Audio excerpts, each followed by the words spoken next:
we just go? Just chillin'.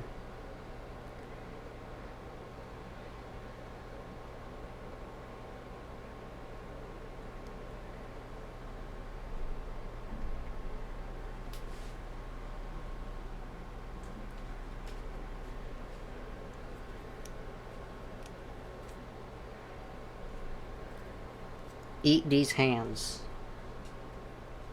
I don't think they're edible.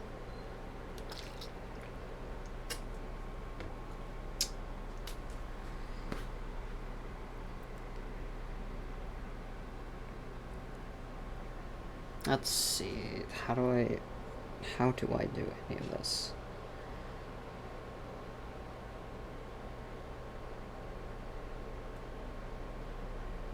Just leave that alone. Here for the gay, where's your BL content? Hi Astra, how are you doing? Hi Astra, how are you doing? Let's put Honglu back up there. He deserves to be there. Yeah, here's more BL content for, you and Haybail. The reason why it's quiet is because I think their music is copyrighted, so I have to turn it down. Anyway, wow. Wild, wonderful. Hello Astro, hi Haybail, hello Dark. Hope y'all are just so ready for this. Just yeah. Are you ready? Because I'm not.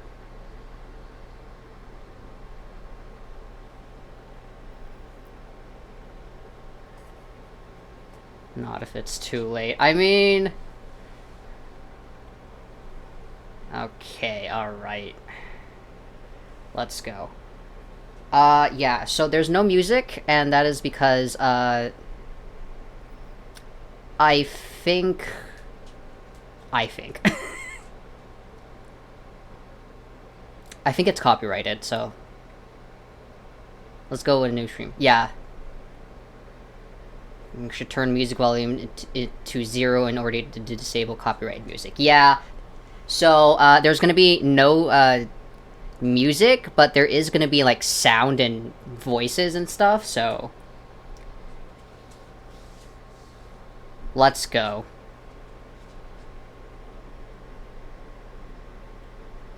So I can just turn it down. Alright, and this is a demo, so it's not, you know, finished.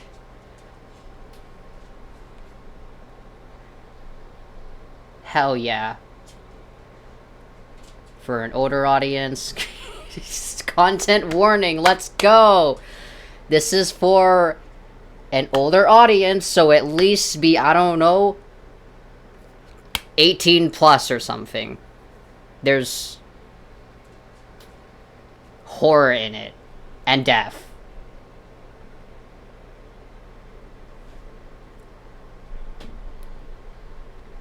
Let's go.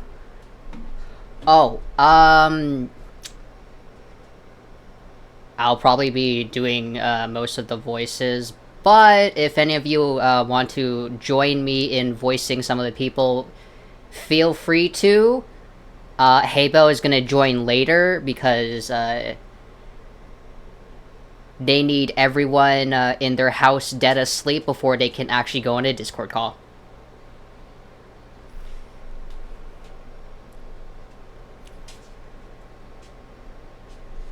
In Touchstarve, your choices matter. The decisions you make may result in unique dialogue interactions or even choices in red text which contain exclusive content. Try playing through the demo more than once and choosing different options. You might even uncover a secret ending. And remember, there are no wrong choices, only interesting ones. Choose wisely and save often. I'm strapped for guy on the right. Okay, Dark, I want you to know that Haybail has a list. Haybail has a list of who voices who. And the 2 voice actors she has on that list is me and you, buddy. Also, you do have the most people, Dark. Also, yeah, white hair guy is gonna be pretty late in the demo, so yeah. Uh, should I open up Discord and be in the call, or I'll just chill and yelling until like I actually have to put you in. I'm gonna get through the story first.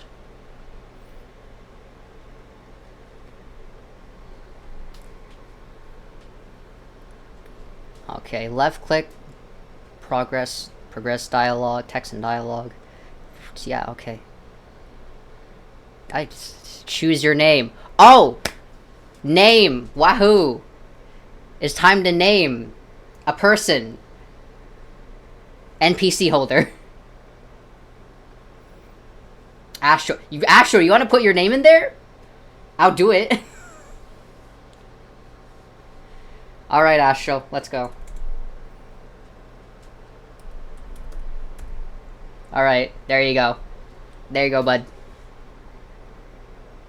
Do we all agree with this? Yes? I see yes. Okay, that... No taking back it. Yeah, go. Choose your pronouns. He, him? Astro, your pronouns. My league. He, him. He, him. Okay, alright. This world began to unravel long before you were born. Alright. It began with fogfall. Spectral mist bleeding from the seams where reality worn so thin it split. And from that fog emerged monsters, inhuman beings with unnatural powers. Some possessed language and intellect. Others were mindless beasts driven by little more than the desire to slaughter. As cities fell and unrest spread, humans united in their fear, while monsters thrived in the chaos. And then there's you. You're not even sure if you're human. You were born cursed, with hands that alter the minds of anyone you touch. Choose your backstory. Okay, alright. I'm... Astro, feel free to decide everything here. Since Haybail looks like Haybail is giving you the reins on this stream. Alright, this is an Astro stream, everyone. Let's go. The Alchemist, Abandoned Mage. An exiled Cenobium mage took you in as a child, raising you as her apprentice. She seemed to take pity on your curse, but you discovered that she was cultivating you as a test subject. You fled to the Cenobium seeking a cure. You're an experienced spellcaster with an encyclopedic knowledge of alchemy, spellcraft, and history. With a little observation, you can identify subtle magic effects of magic. Okay. Alchemist. Let's go. Alright. That's cool. That's a different route. All three of these routes will have unique dialogues, so...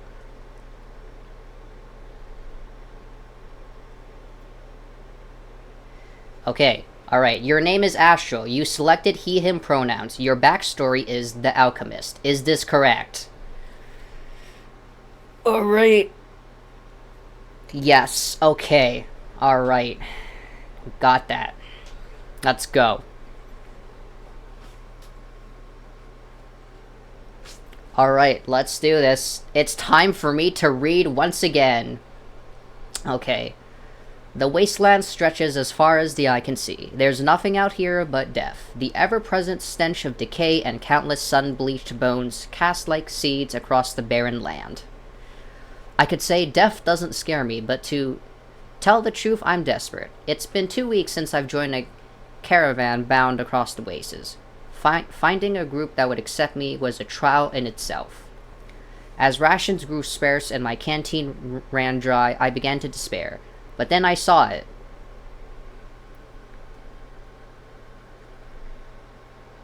Iridia, the city of knowledge, one of the last bastions of humanity left in the world and home to the famous academy called the Cenobium. All the world's knowledge gathered in one place. If there's anywhere I'll find the cure for my curse, it's there. Okay. All that stands between me and a cure is a final stretch of salt-soaked wastes, or so I think, until I see the first treads of fog snaking beneath the wagon. Fifi. Hush. Is this fogfall? My stomach sinks at the very whisper of it. A silent storm more devastating than fire. Dangerous in cities, but a death sentence beyond them. A thick blanket of fog engulfs us, smothering out the lantern's light. The wagon lurches to a stop. An eerie silence, heavy as the mist, falls over us. The only warning we get is a strangled scream. Stay back! No! The cry dissolves into a wet gurgling. Then the wagon violently pitches to the side. I hit the ground hard, the air punched from my lungs. When I open my eyes, adrenaline lends sudden, awful clarity to the carnage around me. A trader I once shared bread with lies face down in the mud, their back reduced to long strands of torn muscle, gleaming gristle, and exposed bone. Bodies litter the wasteland. I try to rise, but my ankle explodes with pain, so blinding white blooms across my vision. Only when my eyes adjust do I see the dark shape in front of me. A soulless stoops over the twisted form of a cavalier. I freeze, but it swivels its head. A dozen bulging eyes twitch in my direction and blink as one. Alright, the soulless lets out an ear-splitting shriek and runs at me. Is this fucking Kingdom Hearts? Simple and clean.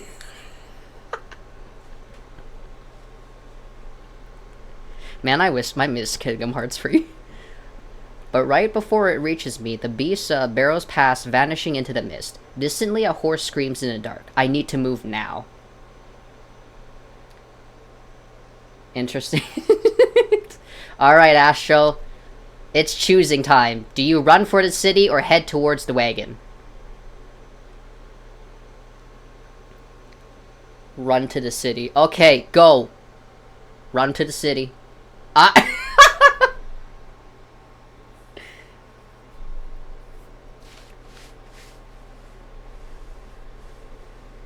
Rest in pieces.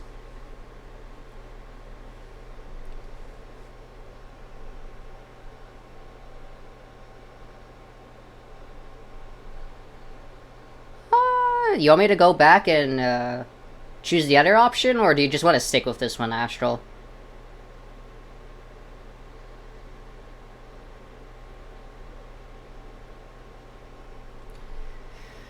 You want me to turn back?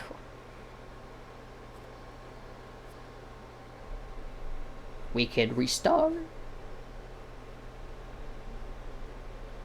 Stick it? Stick it? Okay. I take off, running deeper into the haze. The fog is so thick that I fear I'm headed in the wrong direction, until I see a dim pinprick of light emanating from the shadow of a spire.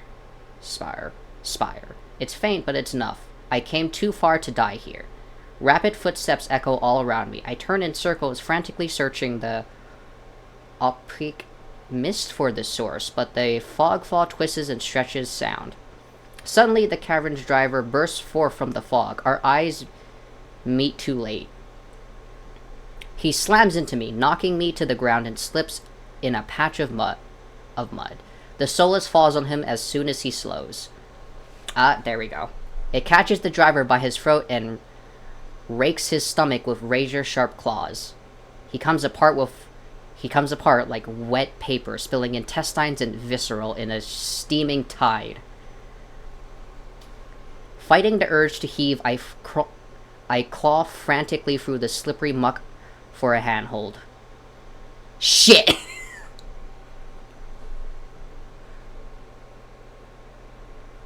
My hand catches on the jagged edge of a rib jutting up from the water. Bandages unfurl around the grog torn deep into my palm. The pain's quickly forgotten when a hand closes around my wrist.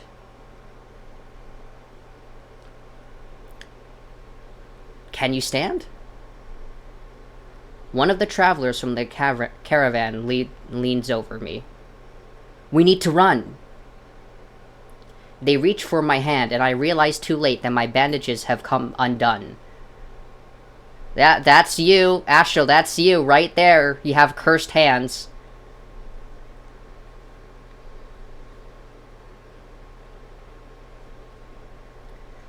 No, don't touch me! The sensation of their thumb brushing the back of my hand sends a shiver down my spine. All it takes is one touch, and in the space of a breath, my curse takes hold. Their lips peel back into a deranged grin.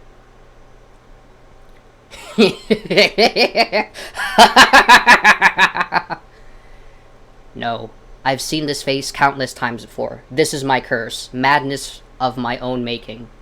Their grip on my hand tightens until pain radiates from my knuckles. Let me go! Suddenly, clammy hands crush my throat, choking off my breath. Die! Die, die, die, die, die, die! Spit bubbles at the corner of their mouth and flex my face. The edges of my vision darken as my lungs scream for air. Scream for help or fight them off? Flashbacks to Attack on Titan.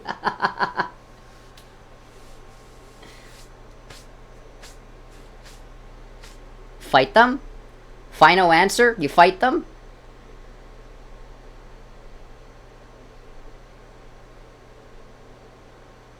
Hell yeah, fight them off?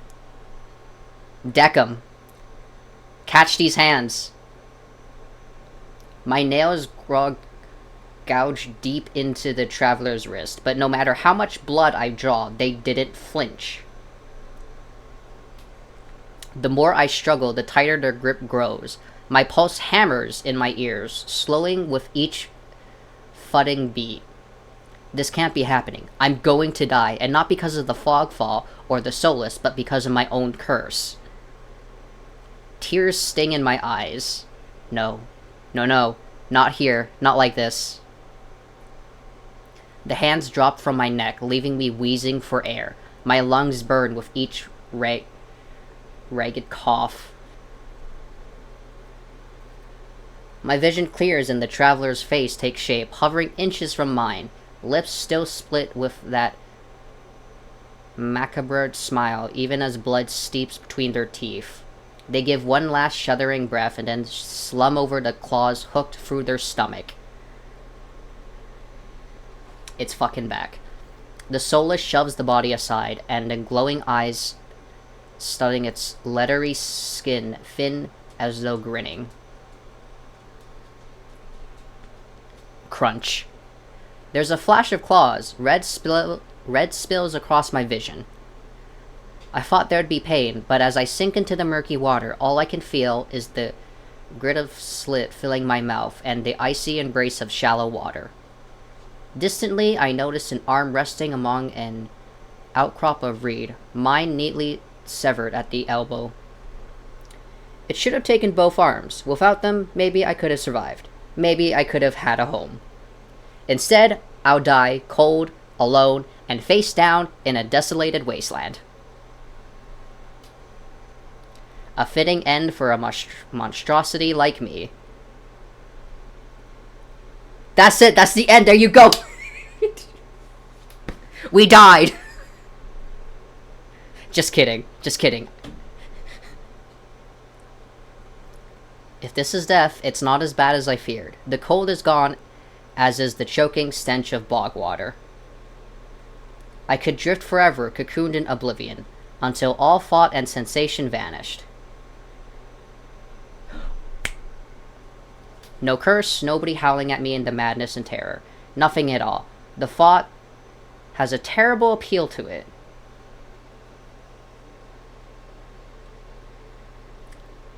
But the next moment I take a reflective breath. Air pours into my lungs, then out again in a ragged gasp. Okay, we're going to meet one of them. We are going to meet one of them, guys.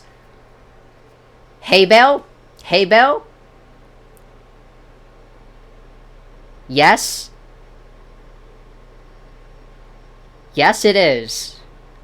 It's the doctor. The over 6 feet tall doctor in white. Hold on.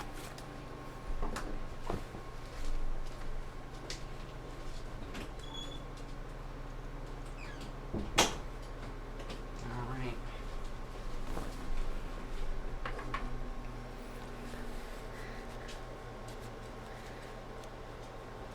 Oh. Okay. Okay. Yeah, I just wanted to get the first part out before. So, Dark, if you're comfortable, join the Discord call. Hello. Hello. Were you just there already? No, I joined when Hay told me to. Alright. It's gonna be a not. This is gonna be like a stage moment again, isn't it? Yep. Alright. There you are. There you are. Okay. Okay, alright. Let's go. Into lawns, and I could drift forever, cocooned in oblivion until all thought and I'll share sensation screen. vanished. Oh, am I not sharing the screen? Shoot. Yeah, you're not. Let me just go live. There. God damn it, Astro. All right. There Come we go. on, no, There this we is the go. gothic one. This is the time I get to be Dom. Okay. No curse, nobody howling at me in madness and terror. Nothing at all. The thought had a terrible appeal to it. Okay. But the next moment, okay, it just kind of skipped. Feelings come flooding back. Warm cloth on my bare skin. A firm surface underneath me. A strange tang of sulfur in the air. Okay, yeah, this is you, Dark. God, I need to get more information, but okay, let's try. Just... Do not be afraid. Deeper. Do not be afraid. Okay, here we go. I twist my head towards the voice. Tears flood my blurry vision at the bright glow of lamplight. Try not to move. Damn. Yeah, I'm getting a feel for the character. The voice is calm, steady, and commanding, but more importantly, it's a stranger's voice. One thought cuts through my mental fog. I have no idea who this is, and I'm completely at their mercy. Stay away from me. My words come out in little more than a creaky whisper. I clamp my mouth shut, hating how weak and helpless I sound. No. No? Who the hell is this? We have choices, everyone. Rest in pieces, Haybail. Lie back down or sit up.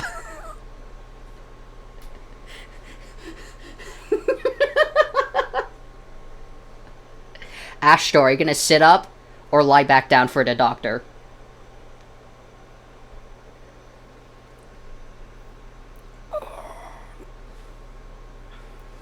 Sit up. There you go. Alright. I manage to push myself up on one elbow, but my head swims, and my surroundings give an alarming lurch. Ah, stubborn patient. I do not have the strength to dignify that with a response. Instead, I pull the sheet up higher and wipe my eyes till my vision clears. The stranger towers over my prone form. Warm light reflects off his pristine medical coat. I instinctively shrunk back, and that is when I noticed that I am completely naked except for a thin linen sheet. Nearly naked, lying on a low cot with a pair of sharp golden eyes watching my every move. The man's gaze flickers to my exposed, unbandaged hands. I plunge my hands under the sheet to hide them from sight, though it is too late. He must have noticed what they look like.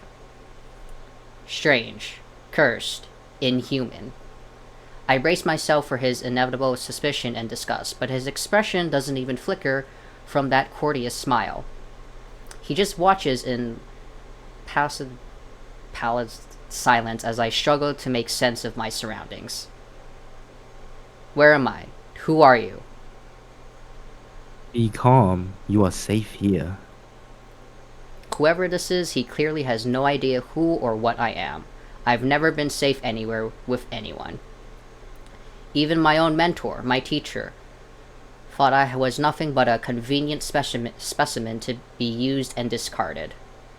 I scowl, pulling the sheets protectively around myself. Where are my clothes? The man's golden eyes narrow slightly. A sharp sigh rustles the papers in his hands. I see you are not to be dissuaded. Your clothes were torn to shreds when I found you, but I procured replacements.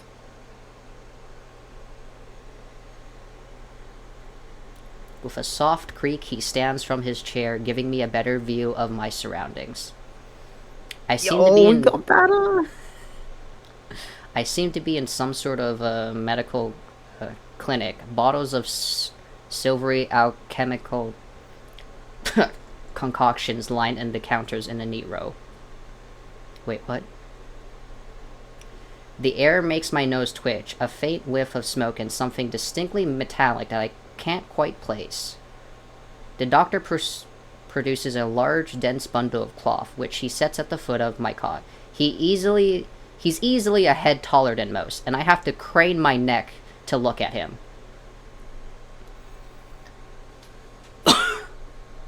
What is happening?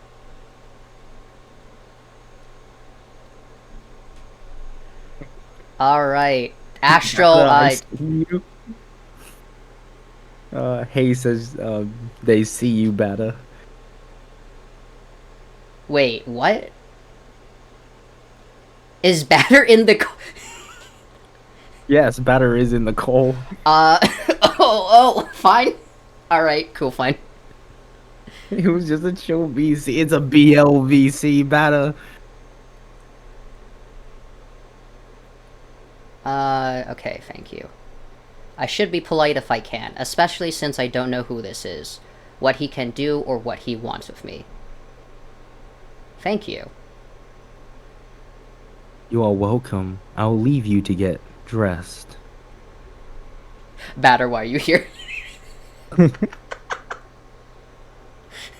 With a curt nod, he leaves through the narrow door. I hear a soft click as the lock turns behind him. I count to 3 in the sudden silence. When I don't hear any more footsteps, I reach for the bundle of clothes. An itch on my elbow stops me short. I reach down absently to rub at it, then freeze when my fingers meet a neat line of stitches. I know what I saw. That beast took my arm clean off. And yet my arm shows no sign of injury, apart from the black stitches poking through my skin. I gingerly flex my fingers, feeling my heart race at the sensation. This is impossible. I should be dead, or at the very least, gasping out my last breaths. I squeeze my eyes shut, wait for the pleasant dream to be unraveled, to wake up bleeding out in the swamp. But nothing happens. The seconds tick by and my arm retains astoundingly healed, my surroundings pristine and quiet. In numb disbelief, I reach for the replacement clothes and begin stiffly pulling them on. They're thicker and warmer than mine were, with a black woolen cloak to go with them, but there is one thing still missing, my bandages. The GoldenEye man did not leave me with any, even though I know he saw my hands. I slid off the bed and take a few unsteady steps towards one of the jars. If this is indeed a doctor's clinic, there must be bandages somewhere. I start opening jars at random, and of course that's when the doctor swings open once more. When the doors swing open once more. Are you looking for something? I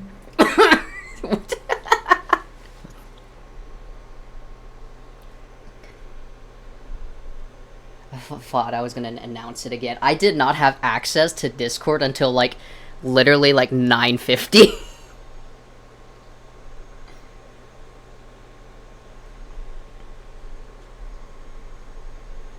I whirl around, clutching a thick roll of clean bandages. I try to step back from him, but my legs bump up against the edge of the cot. Your caution is understandable, though if I meant you any harm, you should know. You would know, but don't worry about it. It's okay, Batter. Just...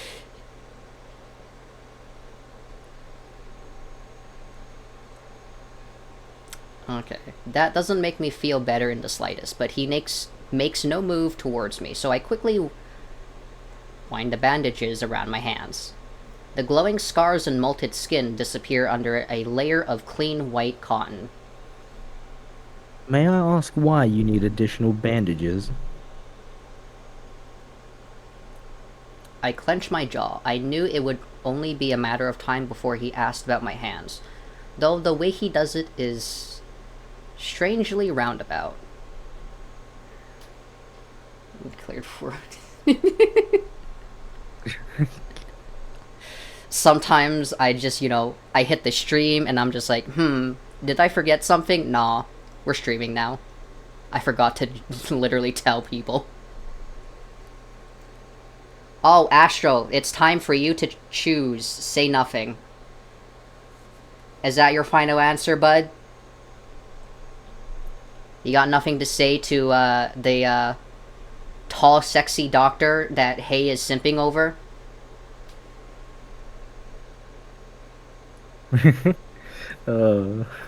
Rest in pieces, Haybail. There's no answer I could give without raising an unwelcome suspicion, so I just shake my head and finish tying the bandages in silence. I can only help if you tell me what ails you. An involuntary snort of laughter escapes me. Where would I even begin? Would he even believe me if I told him? No, best to keep my curse to myself for now, and learn more about him first. Who are you? You may call me Kuros. Yeah, no, that's... no. Kuros. Yeah, that's okay, how... I literally have the pronunciation sheet of their names right in front of me. Hello, GTA. And where exactly am I? Iridia, which I assume was your caravan's destination. I can think of nowhere else for a group of travelers to go. Iridia, so I made it to the City of Knowledge after all. I should feel relieved, but all I can manage is a vague sense of increasing unease. How did I end up here? I brought you to my clinic, of course. You were the only survivor from the caravan, barely clinging to life. You needed immediate treatment. Which you provided. Yes. He says it so simply, as if I'm a small child and he's explaining basic addition to me. I frown and flex the fingers on my recently healed arm. Aside from being a bit stiff, it feels fine. Thoroughly attached to me.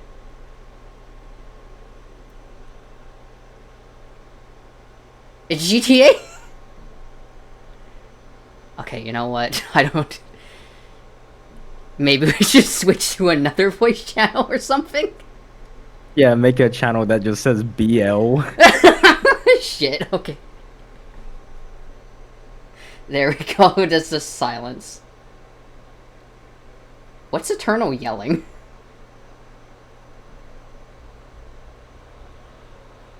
BL voice chat.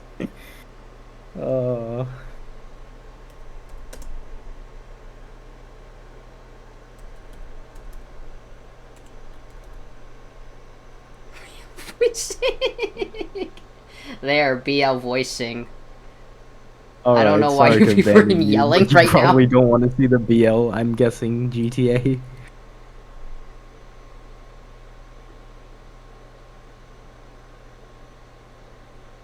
Alright, yeah. Okay, so BL voicing is now created. I'm gonna just move there. Yeah.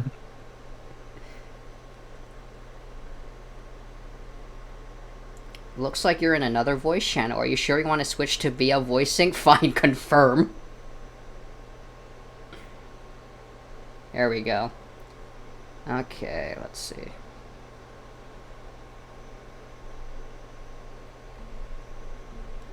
There, quick as F.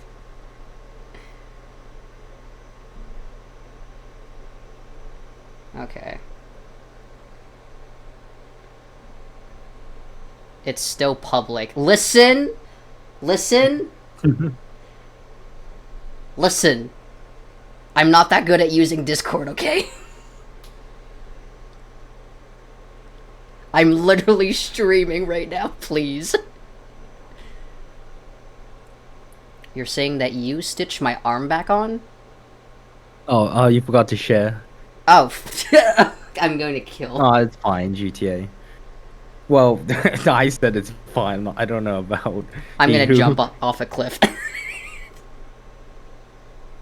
Just kidding, I'm not gonna Pardon? jump off a cliff. I'm not gonna jump Your off a cliff doctor would yet. recommend you take your meds, he who... Wait, he who... Hey. I don't take medication, but okay, sure. At this point, I should take medication. And that medication's called Adderall.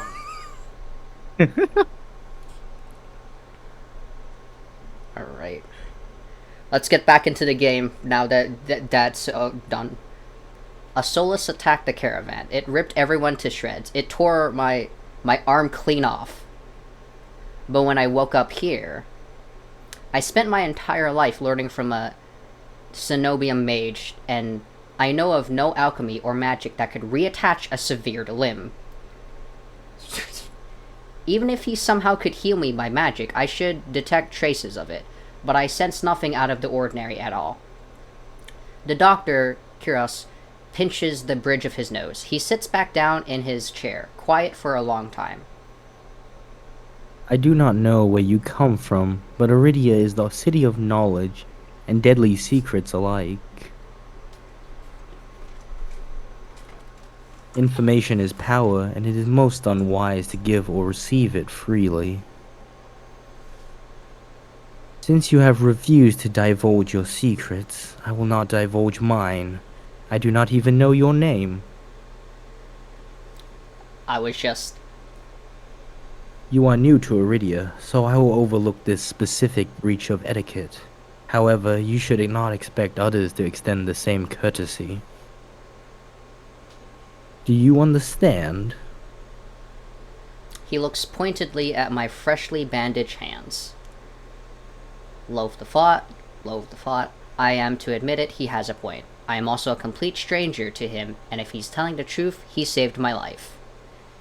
I take a deep, steadying breath. This time, when I speak, I sound a bit more like myself. This is kind of weird. Well, let's say it. Astral. My name is Astral. Oh no. It is a pleasure to meet you, Astral. Okay. Damn it. Keep going. Damn, Astral, you should really be voicing this. There is a little more warmth in his smile, his polite demeanor back in an instant.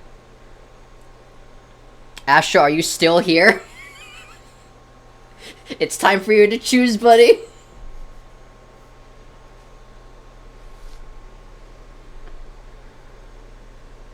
Number 2. What's the children? 2, okay. Okay, 2. Why did you save me? Okay.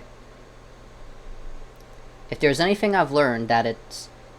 everybody wants something. With the world in such a peril, no one reaches out a hand without expecting something in return. Can I ask why you saved my life?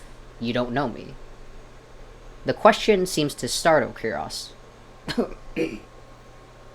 I could hardly leave you to die in the waters. Oh, in the wastes. Assisting those in need is the very essence of a doctor's duty. I've never met a doctor who also handed out free clothes. My fingers find the edge of the cloak. There's a subtle but delicately embroidered pattern around the helm. I try not to think about what kind of price Kiros might ask for such well-made clothes. No, I suppose not. Haybail.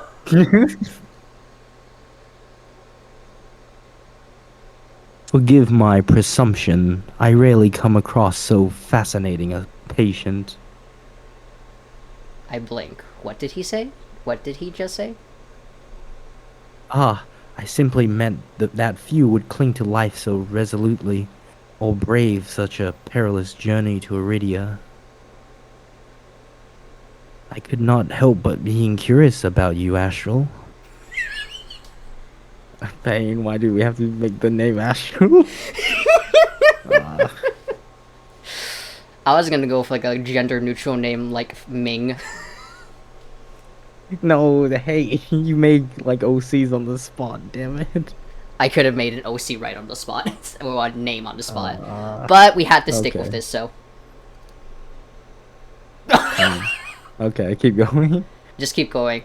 You're stuck in this now, Dark. I'm sorry. Yeah. This is what you chose in life. His voice dips to a soft murmur, and he abruptly looks away from me. Oh, choices! You're pretty curious yourself. I don't know what to say to that.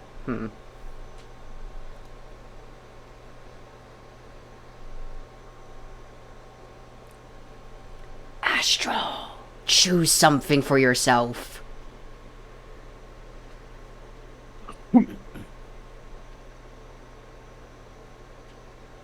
I mean, hey, you could try to influence Astral's decisions. Okay, At this point, one. I think that Haybail and Astro do share a brain cell connection. No, Astral's more, I'm not sure if I can say it on Twitch. Okay, understandable. You're pretty curious yourself. Am I? Well, I haven't forgotten about my arm. I wiggle my intact fingers at him. Clearly not. But you haven't asked me for any payment either. I require none from you. Travelers do not have an abundance of coin, and it would be unethical to leave you destitute in a strange place. I fall silent, unsure what to say to that. Nobody would help a horror like me for free. There has to be some kind of catch or trick, right? A loud knock at the front door stops our conversation, cold, and spares me from having to say anything else. Duty calls. Unfortunately, you are not my only patient today. The knocking grows more insistent, and Kiros lets out a tired sigh. Please wait your turn. I pause my music. Though he says it quietly, the clamor on the other side of the door abruptly stops. Do you need anything before you leave, Astral? Oh. Between the soulless attack and my miraculous survival, I almost forgot why I came to Iridia in the first place. I need directions to the Cenobium. The Cenobium. Oh, aggressive look. Okay.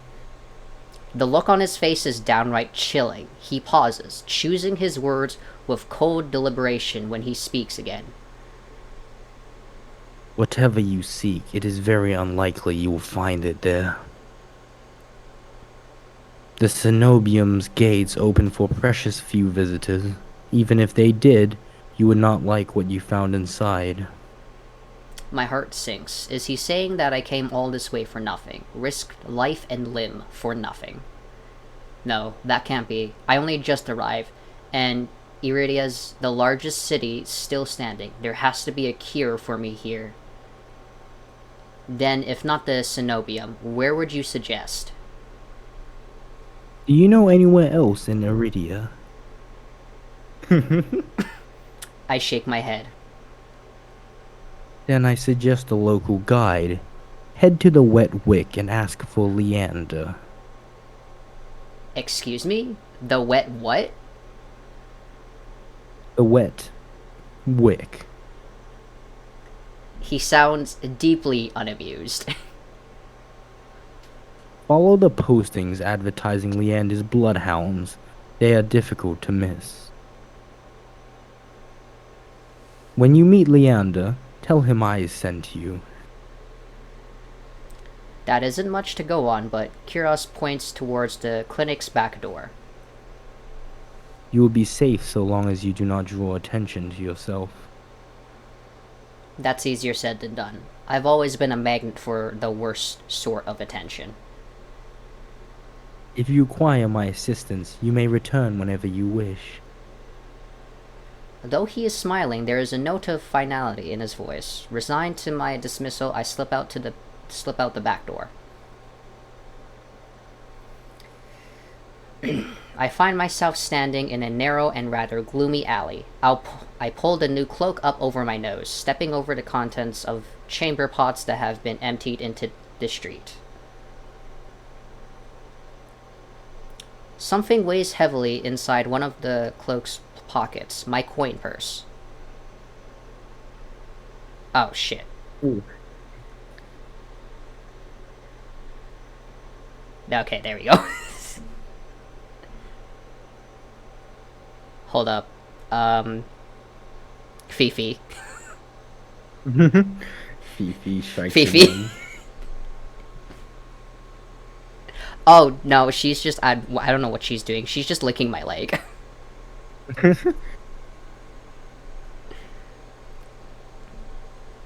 When she's not supposed to.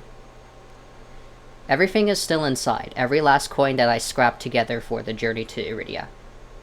It doesn't even look like it was opened. There were so few coins to begin with, they probably weren't worth stealing. I glanced back at the clinic's closed door. Kiros doesn't take any payment. He didn't even ask for a future favor. But he also said that in Iridia, secrets are power. Does he expect me to give up mine at some point? That's not exactly a comforting thought. Still, no matter why he did it, Kiros gives me a second chance and a lead on where I might find help. I'd better get going before he changes his mind. I squeeze out of the alley and into the crowded main street. The line outside Kiros' clinic stretches down the road. Already. Two thin peddlers queue alongside weathered elders. If any place is in desperate need of a free clinic, it's this one. The cobblestones are treacherously rough under my feet, deep grooves worn between them by regular flooding and decay of hard use. I knew Iridia was a river city, but I didn't expect it to look so eroded. The buildings are tired and... How do I pronounce this word? Dilapidated. Wow. Dilapidated, all crammed together in narrow streets. Faust knows all outcomes. A child darts by, clutching something greasy wrapped in paper. The smell of fried food drifts over to me. My stomach gives a faint gurgle.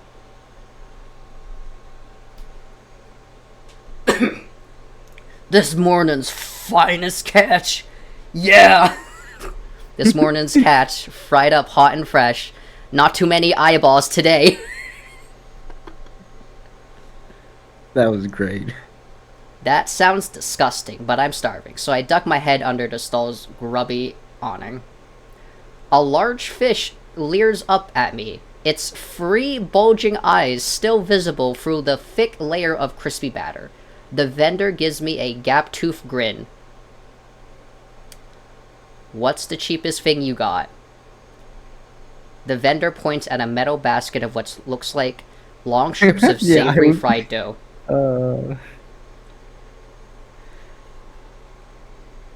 Fresh long lads, free copper apiece. Don't burn your tongue. So good.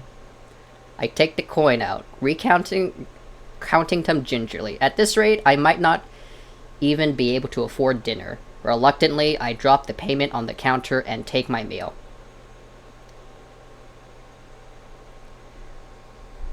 Okay. You're gonna have a bit of a break, Dark, because I don't think the next person Hay wants you to voice is gonna be upcoming. But we are meeting another love interest. It's time, baby. Alright, 2 streets later, I pass under a rod, iron archway adorned with dangling garlands of red and pink lilies. The buildings in this quarter are a dizzying riot of color, painted walls and tinted glass everywhere I look.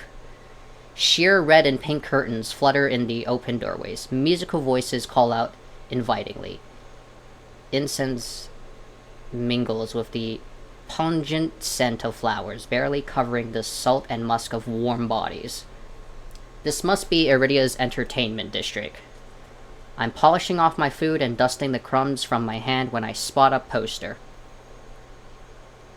It features the silhouette of a smiling man wearing a single dagger-like earring and the word Bloodhounds printed above his head. A motto, "As above, so below," circles the artwork. If Leander is the leader of the Bloodhounds, then the face printed on the poster is likely his. I follow the line of identical posters around a corner and nearly hit my head on the precariously dangling wood sign. Looking up, faded orange letters read, "The Wet Wick." The facade of the building looks like it's seen better days, but I hear faint music and laughter coming from inside. Woo! Ah. I need to stop putting my finger on that. The inside of the bar is a far cry from the abandoned exterior. It's not even midday, yet most of the tables and booths are occupied by a loose assembly of people in matching green cloaks.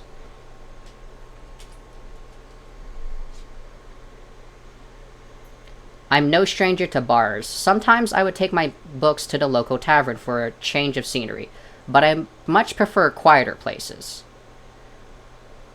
A cursory glance doesn't turn up anyone with a dagger-shaped earring. I'm about to head towards the counter when a chant rises from the center of the room. Show! Show! Show! The remaining green cloaks abandon the bar and their booths rush towards the center of the room in sudden torrent. There's no time to move out of the way. I'm caught, swept along in the ale-stenched current. Hey! Rhythmic chanting drowns out my voice. I throwing out my elbows as the press of bodies grow heavier.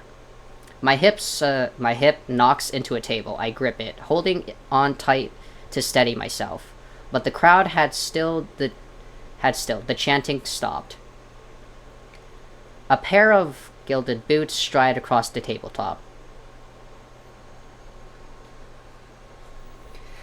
Alright, here we go. Let's go.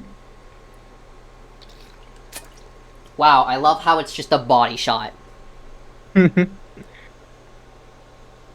By the way, are the sounds too loud for you guys, or is it just, like, okay? Because I know there's no music, but there's no sounds. Delaying. We know you're delaying. Read it, he who. No. Yes. Let me go. Read it. Seriously, you dogs? Again? Scattered laughter and cheers rise from the audience. I drag my eyes upward. A well-dressed man stands on the table in front of me, his broad shoulders framed by the thick lapels of a trench coat. This really is the last time, alright?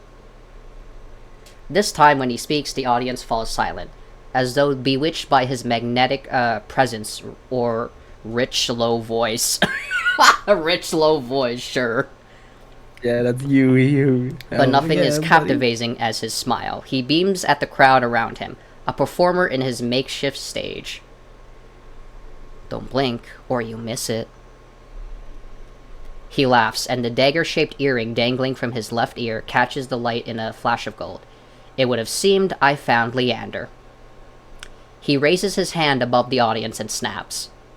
A flash of pale green light, real magic, no ordinary stage trick, blinds me.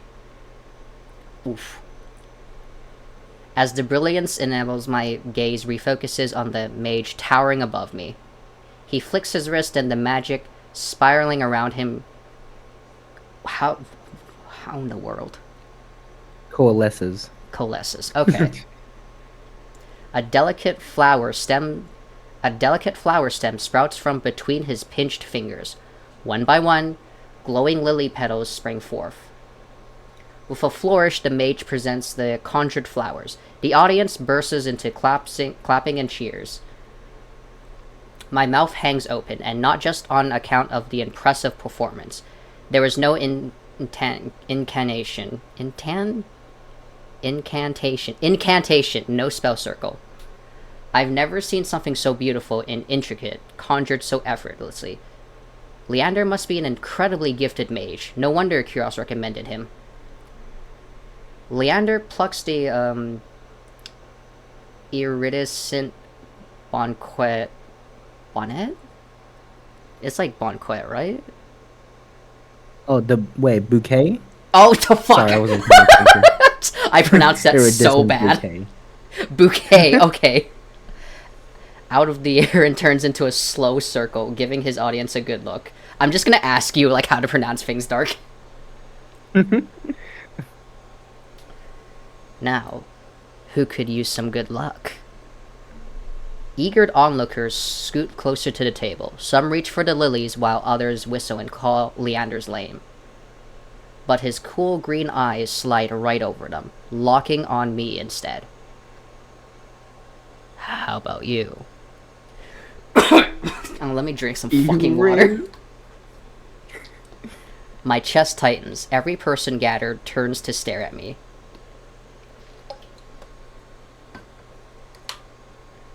What you gonna do, Astral? You gonna take those flowers or refuse? I just know that Haybail's staring directly at this man's tits. Okay, they're taking the flowers. Take the flowers. Take those flowers. Get it. I reach out, all too aware of the way my fingers tremble as I carefully take the flowers from him. There's no weight to them, only a faint warmth that radiates from the stems. As soon as the flowers leave Leander's hands, their light dims. They fade away in a shower of opalescent light. That's probably not how you pronounce it, but whatever. To my surprise, Leander laughs under his breath. That's the problem with flowers. They don't last long, but they leave an impression, right? He grins at me. I think you got that pretty right, actually. I'm trying. He grins at me, and I find myself smiling back. You did it well. Thank you.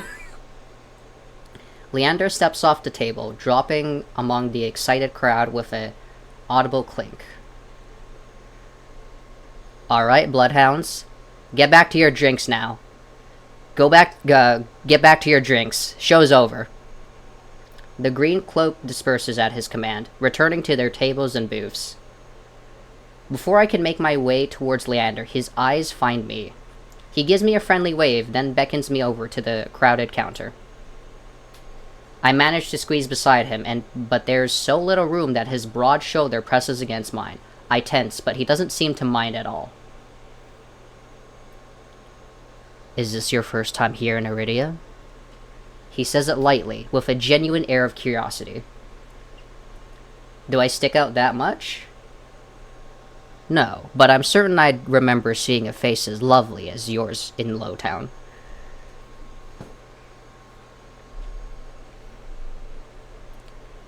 My eyes flicker to the polished countertop. I'm not used to flattery, and being this close makes eye contact difficult. As if on cue, the bartender approaches us.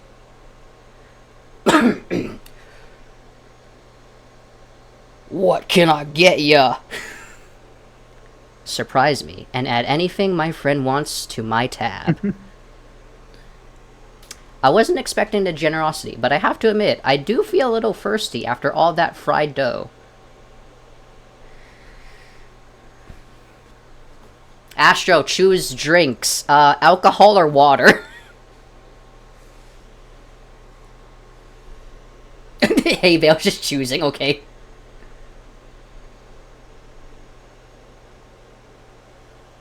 one, alright. I'll have what he's having.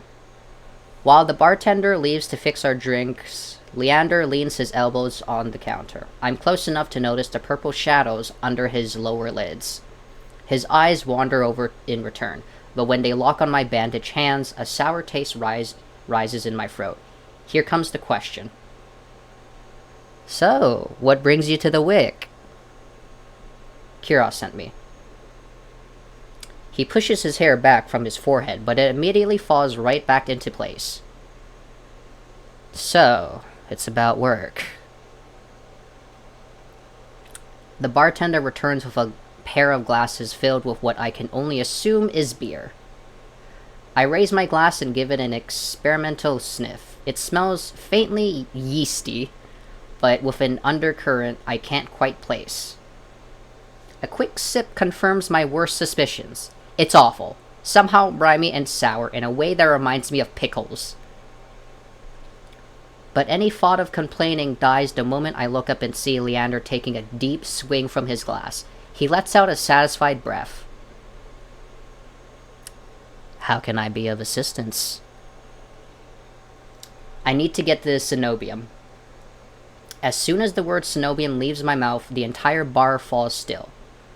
Bloodhounds twist around in their seats to gawk openly. Finally, an especially drunk one speaks up.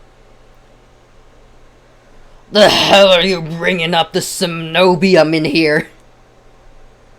Throw him out! This is Bloodhound territory!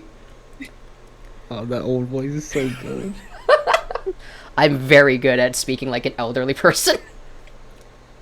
The visceral catches me off guard. From the angry looks thrown my way, it's clear I've broken some unspoken rule just by mentioning the Cenobium. When I glance at Leander, he's drinking as though he hasn't noticed the uproar. Only when he catches me looking does he lower his glass. For the love of... He drags a hand down his face. Hey, keep it down, will you? This is business. I tense, expecting an argument, but the outspoken bloodhounds silently return to their drinks. Only a handful continue to watch me warily. Sorry about them. The Cenobium's a bit of a touchy subject in these parts. Mix in enough drinks and, well, you saw. How about we continue this outside? When I give him a tense, terse nod, he pushes away from the bar counter.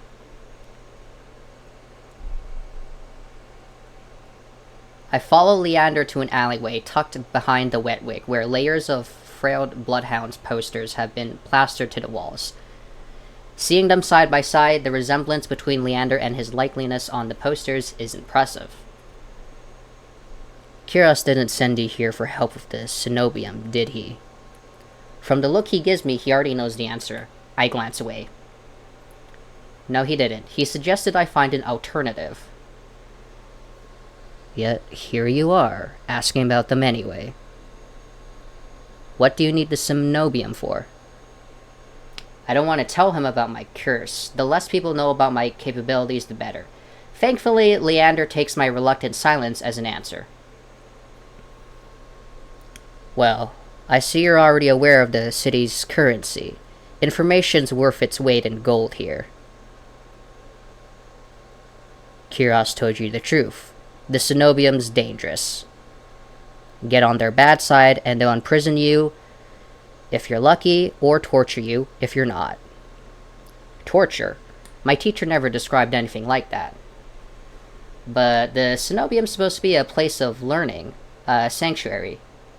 The Cenobium's always been heralded as the last bastion of human knowledge, a shining beacon of hope in a world steeped in nightmares. If any place held answers, it would be the Cenobium. That's why I came here. That's what they want you to think. But things that seem too good to be true are often just that. Such a simple statement, and yet it leaves me reeling. If it's true, if I staked everything on a lie, then what now? Leander clears his throat. But as I always say, there's solutions to every problem, and alternatives to every solution. He claps his He claps his hands and turns to me with a brilliant smile. That's why Kuros pointed you to the Bloodhounds. Let us help you. Whether it's hunting solaces, finding people, or recovering stolen valuables, we can do it all, and free of charge. I'm shaking my breath. I'm shaking my head before he even finishes his practice speech. My patience is wearing dangerously thin. Listen, I appreciate the offer, but my problem can't be solved by a group of good Samaritans. To my Charigan, Leander nods slowly. Then your problem must be fairly serious. And if the Cenobium's your first choice, you're searching for a magical solution, aren't you? When my eyes widen, he nods along, as though he suspected all along. I'd be happy to help you out. That is, if you tell me what ails you. Leander might not work for the Cenobium, but if his show was any indication that he's even stronger than the mage who raised me.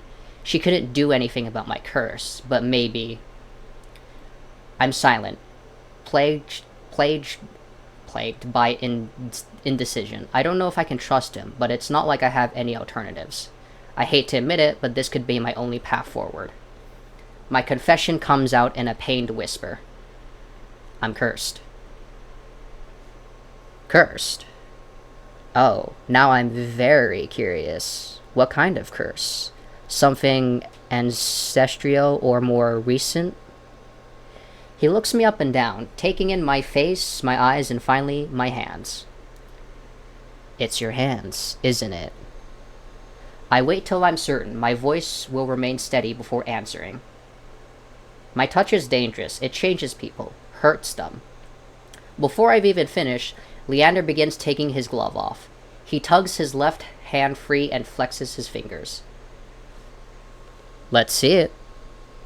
He offers me his hand, and a prismatic flash of magic ripples across his palm. An enhancement for protection, but I'm already shrinking backwards. I can't.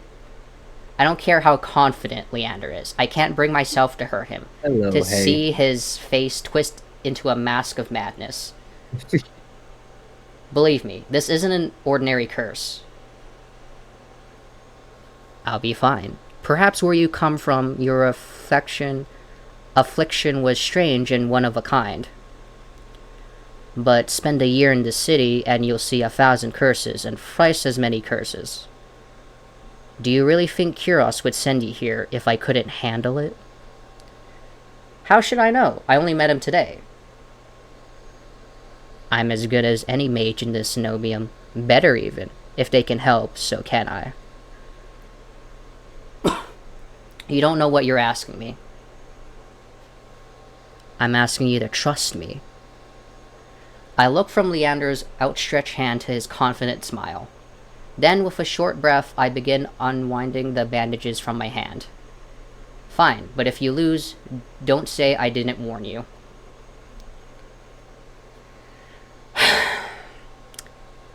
You can tie me up first. You can tie me up first if it makes you feel better. Hey, yo. Wait, Haybail? Yeah, he's in here. Oh, shit, okay. Let's put you in. There you go. You're in here now. Hi. With each joint I expose, I grow more and more certain that this is a terrible idea. Ready when you are. If he's bothered by the way my hand looks, he doesn't show it. My fingers hover shakily over his palm. 3, 2, 1. Hold back or touch him. Jump! Yeah, oh, I wonder what choice they're gonna make. Damn, I wonder what choice Asher's gonna make. Toasted was, oh my god. The universe is expanding. Man, there's so much people in this stream, wow.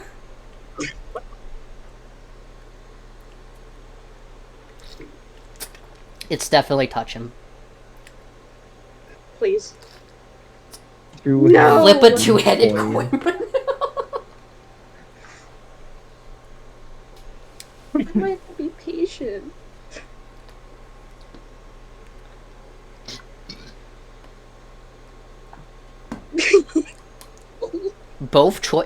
Both sides of the coin are literally just touch him. Yes.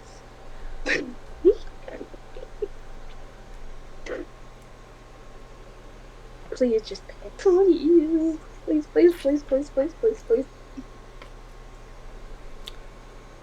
Yeah, touch him. Yeah.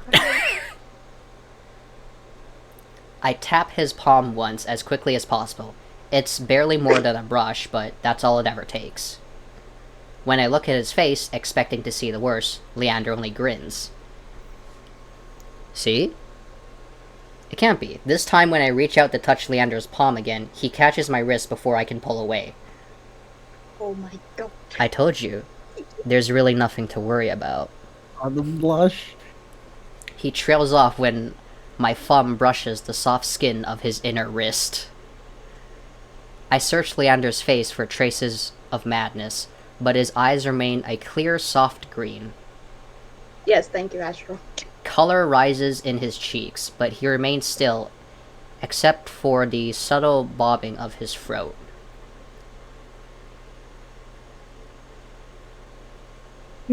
And neither of us speak as I trace the contours of Leander's palm, lost in an awareness I wasn't prepared for. I've been with other people, kissed them, been embraced by them, and more, but not like this. My fingers, long deprived by years of bandaging, picking up every single detail. The grooves of his palm, the smooth shell of his nails, the pulse of his heart. For as long as I lived, I've never been able to hold someone's hand. Not without dire consequences. I've never realized what I was missing until this moment. While Leander's pulse is steady, mine is hammering as fear gives way to excitement. Oh. Keep touching him, please. Oh my god, This is. I'm sorry, Astro, but it looks like Haybail's just taking over again. Let him go. Oh, Let there him we go! No. Unfortunately, it's let him go. Sorry, Haybail. It's okay, I'll accept it. I draw my hand back and take a steadying breath. My head feels as though it's stuffed with cotton. Habit alone guides me through the motions of wrapping my hand, although my fingers tremble too much for the bandages to lie flat. I can't believe that worked. May I ask your name? I'm Astral. You were right to hide this from me, Astral. That curse of yours. It's unlike anything I've ever dealt with. I can tell you're discreet, but you'd best not go showing that off to anyone else. I didn't plan on it. Are you staying in Lowtown? I pause. Room and board was something I haven't considered yet. I don't know. Let's get you properly settled, then. The Wet Wick was noticeably quieter without their leader. Most of the bloodhounds have dispersed, or in a few cases, fallen asleep beside their drinks. Got any rooms left, or did my lot grab them all to sleep it off? The bartender, who I now realize doubles as an innkeeper, slides a key onto the counter. Watch how old I can make my own voice. You know, I always keep the corner room open for your escapades. Leander's laugh sounds slightly strained. And I always appreciate it, but you're mistaken. This is just for my friend, Astral. Sure, stay as long as you like. You two have fun. I don't want him saying escapades. Escapades, huh? Leander clears his throat, then holds the key out to me. But I hesitate. My coin purse barely holds enough for a day's worth of meals. let alone a room. How much should I owe you? Nothing. Bloodhound rates. My treat, since you shared your secret. Food, drink, a warm bed, anything you need. Carefully, I take the key from him. It's small but weighs heavy in my palm. I never expected to have a warm bed in Iridia, let alone free meals. Thank you. Go explore, Astral. You'll find many roads in Iridia, each leading to different answers. But if you need a reprieve from what haunts you, come find me. Just be careful. I nod, taking one look at the gleaming bronze key before tucking it into the pocket of my cloak for safekeeping. Leander gives me one last friendly wave before I depart.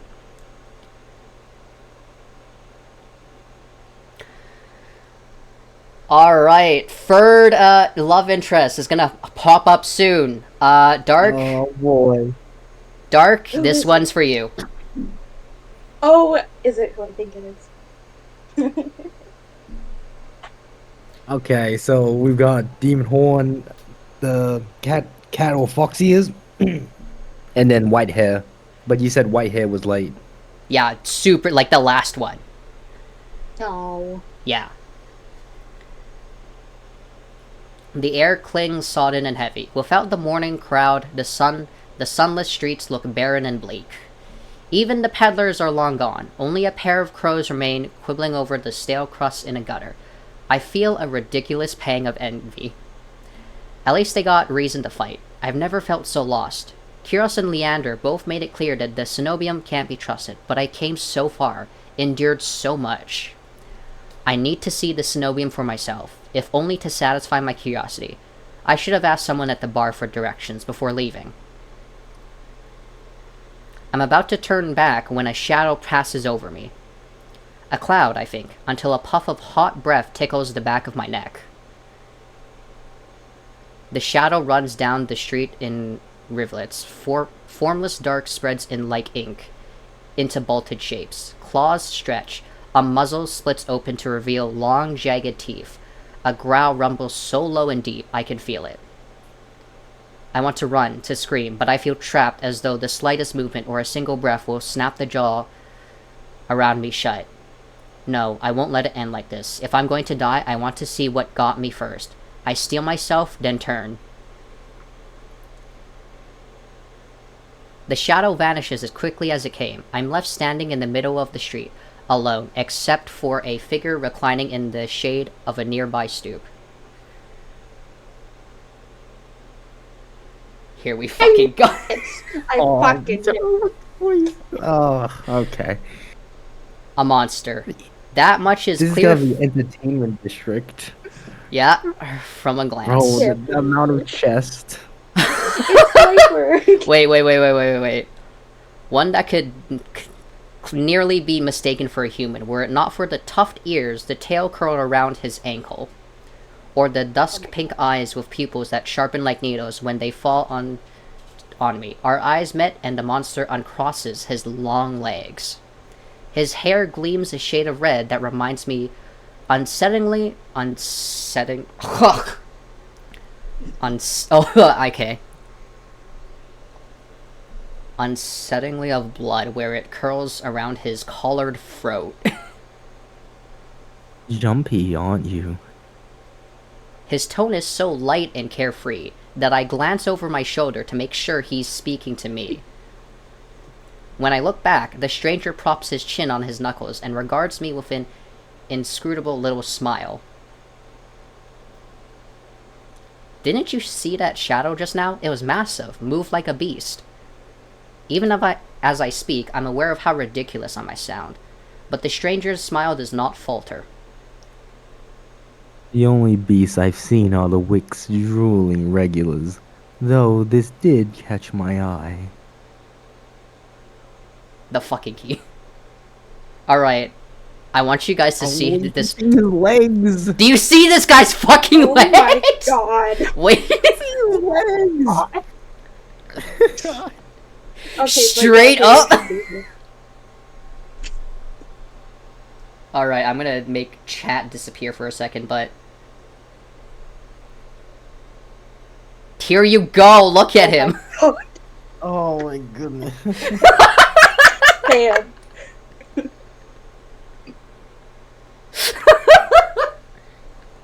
I had to get rid of chat for a second, but yeah, here you go.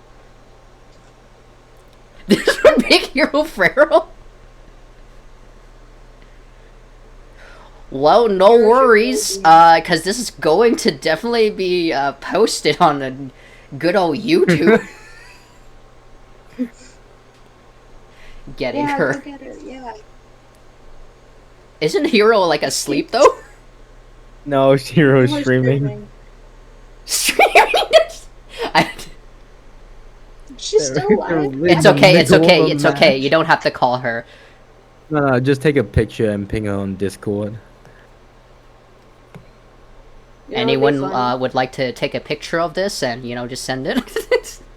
Okay, but you know what would be funny? What? If she What? visited us during her stream. No! No, I don't. Don't need that.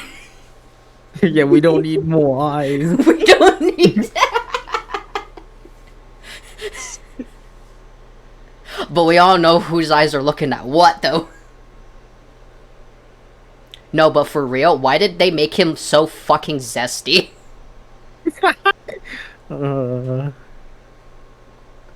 It's Like- gotta be Entertainment District. Like, for oh, real, they the amount said, of skin, serve.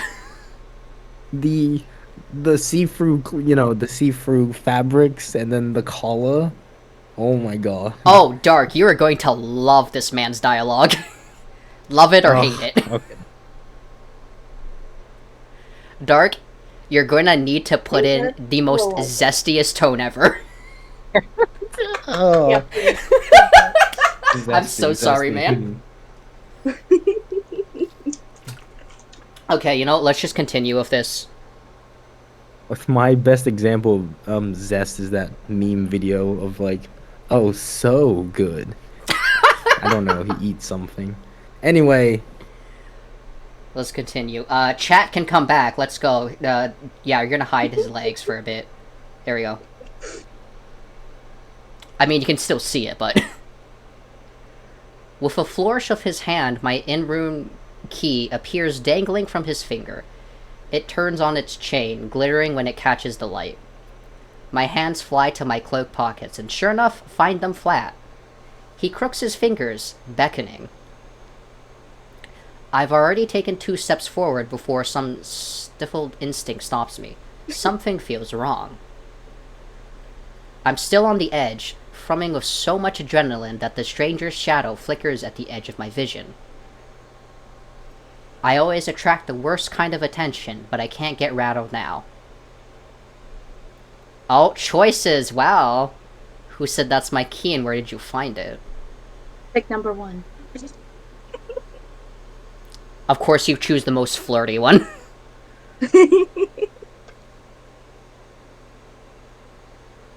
Astral, I wish you could, to be honest. Astral agrees. You should choke him! Please. I would be here to watch from the bush. I mean, he's got a collar on, so... Who said that key's mine? He smiles wide enough to reveal pointed canines. I saw you drop it. You really should be more careful, city like this. Somebody might take advantage. A bald-faced lie, and without a hint of irony. He didn't drop my key, and I didn't sense any magic either. He must have stolen it somehow. I approached the man, careful to keep an arm's length away. He doesn't look dangerous, but the most deadly ones never do. They move. The stranger's chain softly clinks with the tilt of his head. His ears flick. Keeping your distance. I'd be stupid to trust you. You think I stole your dinky little key from all the way over here? He gives an exaggerated sigh. I'm good with my hands, but not that good. Do I really look like a common thief to you?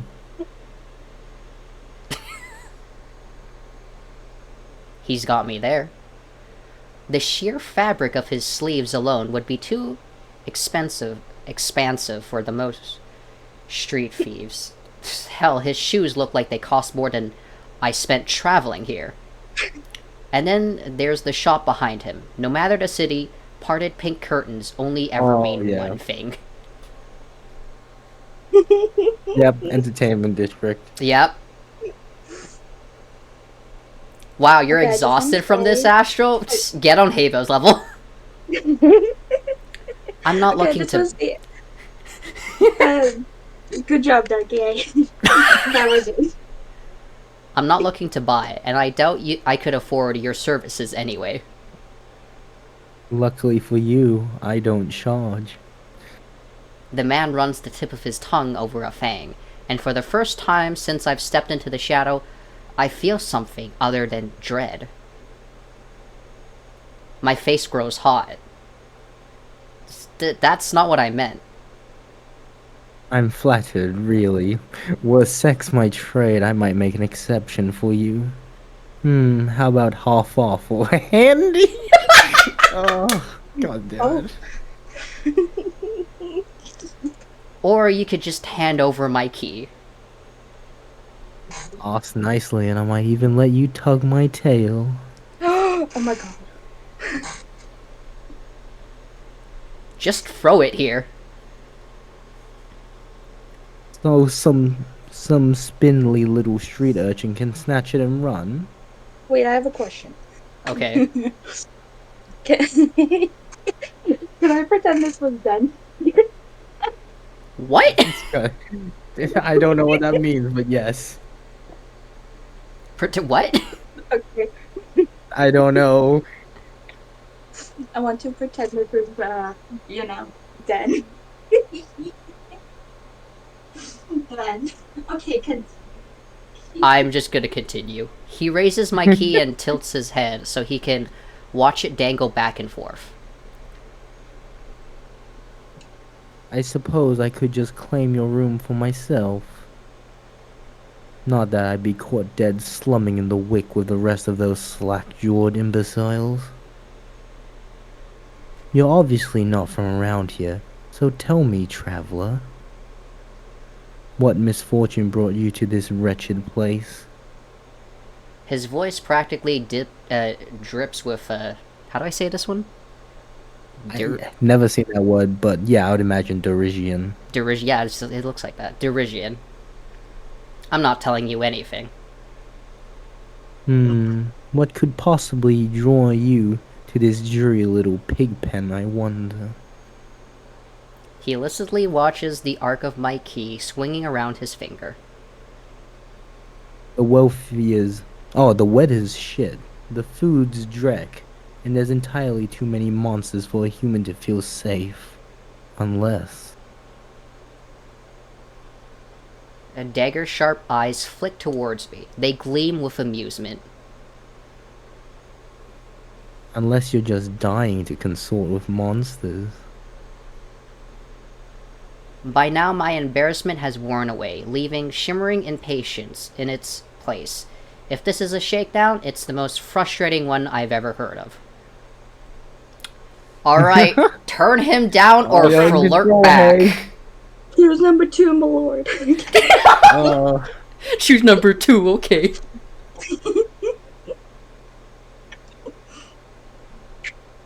How'd you know that I spent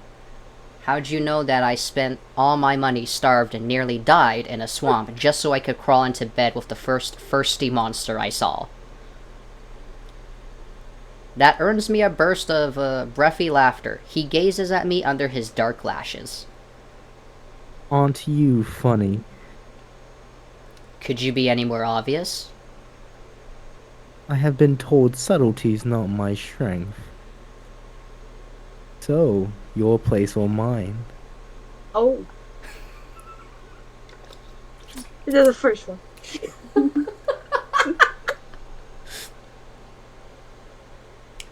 If only I had my key, then I might be able to invite you up. His legged gaze glides from me to the key in his hand and back. Take my hand and we'll go together. The more he flirts, the more convinced I become that this is some kind of trap. No matter how innocent monsters look, they always have tricks up their sleeves. And something tells me that this one's more dangerous than he lets on, even if he has a lovely laugh. I don't know what you want or why you're messing with me, but I'm not coming any closer until I know you aren't going to attack or bite. I won't bite hard unless you Oh beg my me God. to. Haybail, breathe. No. I can't be calling 911 on you, girl. No matter what I say, he finds a way to twist my words into innuendo. Even when I'm silent, he goes on as though we were having a conversation, not a standoff. You like dancing? There's a traveling troupe performing in Hightown tonight. Their lutist is utterly exquisite. Truly a performance to die for. There's life in this dreadful place if you know where to look. You sound like you know the city well. The man's gaze flickers from me to the key dangling from his finger. Naturally, this dump was little more than a miserable little smear when I first arrived. High town, low town, I know Iridia like the back of my hand. What about the cenobium? Do you know where that is? His smile vanishes. Surely you've seen it. The absurdly large tower looming over the rest. It's a little hard to miss. He must mean that spire I noticed when I first caught sight of Iridia. The cenobium's overrated. Forget about it. I can show you things those stuffy boars in their limp dick tower couldn't even dream of. This guy's my favorite out of the entire cast just because of his dialogue. I've already got plans. Oh, have you some pressing matters at the cenobium? Lunch date with librarians? Tea time with the most esteemed abbess? That's my business. What's it matter to you? I square my shoulders and the amusement bleeds out of him. Your loss. The stranger, finally bored of his tedious game, extends his hand towards me. The key rests on his palm, neatly dividing skin and letter. When he makes no other move, I reach for the key. But as soon as my fingers graze smooth brass, his hand springs shut around my elbow. Hey! He yanks me down and I stagger, my soul slipping on the steps. For a sick moment, I fear my bandages will unravel under his touch, but he's careful not to disturb them, even as his fingers dig into my arm. I knew I smelled blood. You reek of death and the road. And that fucking doctor. Oh my God. His voice, once silken, lowers to a smoky growl. The shadows around him seethe and boil as he pulls me closer. Something else. He murmurs against my throat, nose grazing my jaw. Let go! I try to twist away, but he doesn't budge. His breath trails down my neck, sending a thrill of dread through me. But just when I fear he'll bite, he takes a deep whiff instead. His wide, flat eyes gleam with naked hunger as he gazes up at me. Wow. Not quite human, not quite monster. Seems we're both. There! The stranger's ears flatten, and he releases me with a short breath. I yank my arm back, massaging it where his grip left grooves in the bandages. The stranger twists around to watch a woman duck out of the curtains behind him. Her cenobium uniform is nearly identical to the one my mentor kept tucked away in her closet. Alright, time to voice a woman, let's go. Haybail, do you want to do it, or do you want me to just go with a woman voice? I did do that for you. I like the idea of Hay scolding the fox boy. I've never scolded before, but you know, I could try. Go ahead. Show is Come yours. on, try and Okay. discipline him. Okay. I leave you for all of what? 10 minutes and you're making trouble again? Will you quit harassing the terrorists? The stranger, Veer, I take it, rolls his eyes and flashes the cleric a withering smile. So me, suspicious. Can't you see this Wait. is a friend of mine? Does Wait. my character have a name?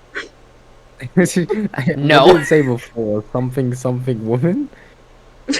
A natural liar. He grins at me and his tail swishes minutely. The woman pursues her lips at me, clearly unconvinced. I open my mouth to correct him, but Veer cuts in. I was graciously offering my dear friend some free advice. Though his voice remains light and cheerful, his expression darkens. Danger's drawn to you like a moth to the flame. It will always find you given time. The woman clinks her tongue as though she heard this recital 102 times. Word. Word of advice. Don't take free advice from lazy foxes lounging in the streets. This crook would sell water to a drowning man for the sheer enjoyment of it.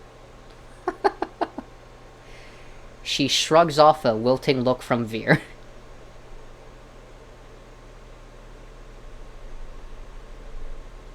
Girl. Oh, it's me, sorry.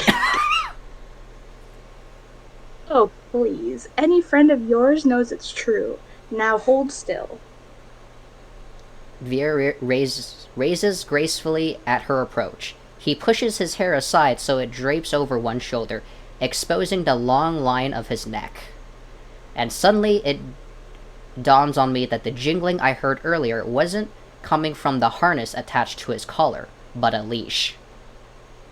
A heavy iron chain wound around a hitching post and a padlock to the back of his collar.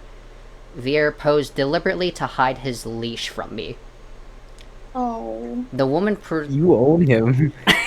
The woman produces a key ring from her pocket. She ruffles through a dozen identical keys before selecting one and slotting it into the lock. Come on, unless your friend's tagging along on our merry little soulless hunt. They're hunting for Solace inside the city? Word momentarily fails me. The woman regards me with a polite if tight smile before marching down the stairs. Veer lingers. He stretches his arm over his head in a yawn, and I try not to stare at the way his stomach flattens when he arches his back. Your little secret's safe with me. Try not to get yourself killed, Veer hops off the stoop and bounds after the woman. His tail sways merrily, as though he hadn't just lied and threatened me. Did you try that thing I mentioned, the Livonian knot?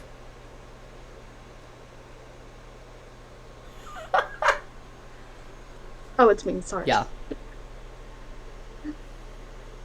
That the one where you took 3 fingers and... Actually, don't tell me. Knowing you, it's disgusting. Veer's airy laughter echoes through the street. It's only after he and the cleric had vanished from sight that I realize I'm still missing something. Wait. Reflectively, I shove my hands into my pockets and find it. The room key. I pull it out of my pocket and raise it to the light, just to be sure. A nagging feeling distracts from my relief. I don't know what Veer's game was or what he wanted from me. All I know for certain is the Cenobium saw fit to leash him, a fate I could share if that's what his vague warning meant. I let my eyes drift skyward, past the lanterns gently swaying in the breeze, to the Cenobium faintly visible through the haze. Just one glimpse is all I need. Then I can put this all behind me. This time, the key goes into my coin purse for safekeeping. Oh boy. Oh, this is where I'm gonna have to just read so much. It's easy enough to follow the sluggish river that splits Iridia to two. A colossal bridge arches over the dark water below. I cross as quickly as I can, climbing ever uphill towards the distant tower. Hours later, legs aching, sweat beating off on my forehead, I finally find what I was searching for. The cenobium of the luminous void. It stands at the highest point of Iridia, surrounded by cold white walls. Well-dressed people stroll down the walkways, paying no attention to the massive tower in their midst. I'm the only one standing before the gates. I crank my neck up and up until the top of the cenobium tower disappears into the clouds overhead. The gates are so heavily enhanced that even standing near them sets my teeth on edge. Alchemically reinforced locks, invisible sigils of alarm, and who knows what else. Knocking seems like a terrible idea, but I don't see any other way of making my presence known. I'm halfway up the steps when something moves in my peripheral vision. A shadowy figure crouches beneath one of the white walls. They reach out and tug on a vine, as if testing its strength. Oi, you there! The shadow vanishes as quickly as I spot it, and a gaunt-faced man in a crisp charcoal uniform marches up the step towards me. Ugh, another tourist. Get out of here once you're done gawking. A dismissive wave accompanies his equally dismissive words, and he turns on his heel without even waiting for an answer from me. I look back at where I saw the intruder, but there's nothing. Just the leaves blowing gently in a cool breeze. Woo! Is this the dude? We are going to meet the demon man next, Oni guy. Yeah. I know we got a glimpse of the White hair. White hair, but he that's just a glimpse. You actually really do not meet him till like the very end. That's so sad. I step away from the gates. Hopelessness washes over me. Hello. A whisper so close I can feel the warm brush of breath on my skin. I instinctively jerk away, but there's no one beside me. Halfway down the staircase, I spot a woman swaying in the breeze. She's gaunt as a rail, her blouse moth-eaten. I'm unable to take my eyes off her, but not because of the way she smiles a little too widely, or the way her tassel braids look unbrushed for days, but because her eyes shine a vibrant, unnatural crimson. I'm both entranced and unsettled by their subtle glow. Would you like to voice the red-eye woman, Haybail? Okay. I guess I will. These days, you'd need a miracle to get in there. I'm unsure how to respond, or if I even should. Okay, say nothing or respond. Respond sarcastically. Great. Yep. Seems like I'm in the market for a miracle. Know anyone selling? She beams at me like I've said the greatest thing she's ever heard. Hi, GTA. Lucky for you, I have them for free. Whatever she's selling, I'm not interested. My words come out in a tired breath. No thanks. I start down the stairs, but she abruptly steps into my path. She turns her back to me, and before I can react, she slips her fingers under the lacing of her collar, stripping out of her blouse in broad daylight. This entire time of like streaming in Discord. GTA, please. What are you doing? As worn fabric unveils bare skin, my panic is smothered by a cold horror. Astral's back. Wait, are you asking to choose again? I mean, I think we can keep going. It'll Yeah, probably okay. be fine. A misshapen, sunken scar carves into the woman's body. Pitted, gnarled skin snakes down her shoulders, blooming from a gaping hole in the back of her neck. A shuddering breath escapes me. The fuck?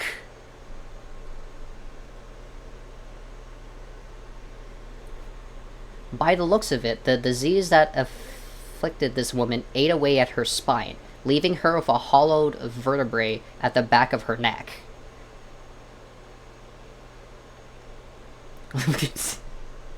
Yeah, I guess he isn't streaming. The less people know I'm streaming this, the better.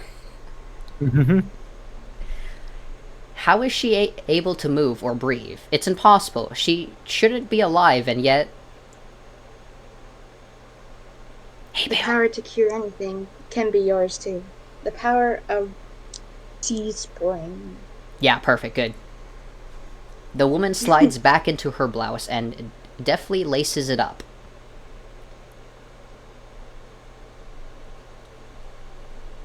Oh, sorry.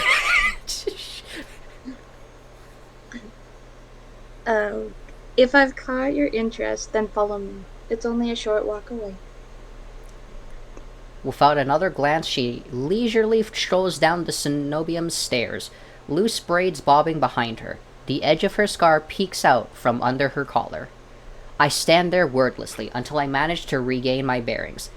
It's a twisted miracle, but a miracle nonetheless. This could be the stupidest decision in my life, but what choice do I have? I take a final look at the cenobium's shut gates, and then follow her down the steps. Boy, oh boy. We descended from the higher streets, leaving behind their gilded decadence as we crossed the river. The wet, idyllic... How... Idyllic? Just go. Districts feel more familiar to me. But the Crimson Eye woman takes me further, then further still, until I'm met with an all-too familiar sight. We're back at the wastelands. My gut lurches when I face the open horizon.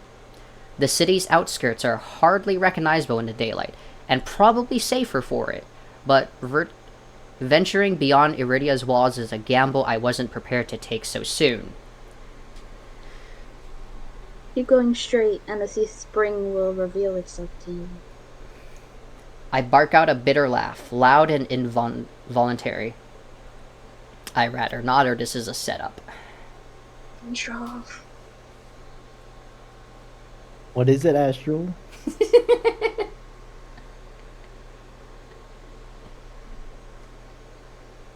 Is Astral back asleep? Well, if you're not, can you pick two? Two, okay. Two? You two are really sharing a brain cell right now. This has to be a setup. As soon as I step out of here, some friend of yours will ambush and mug me.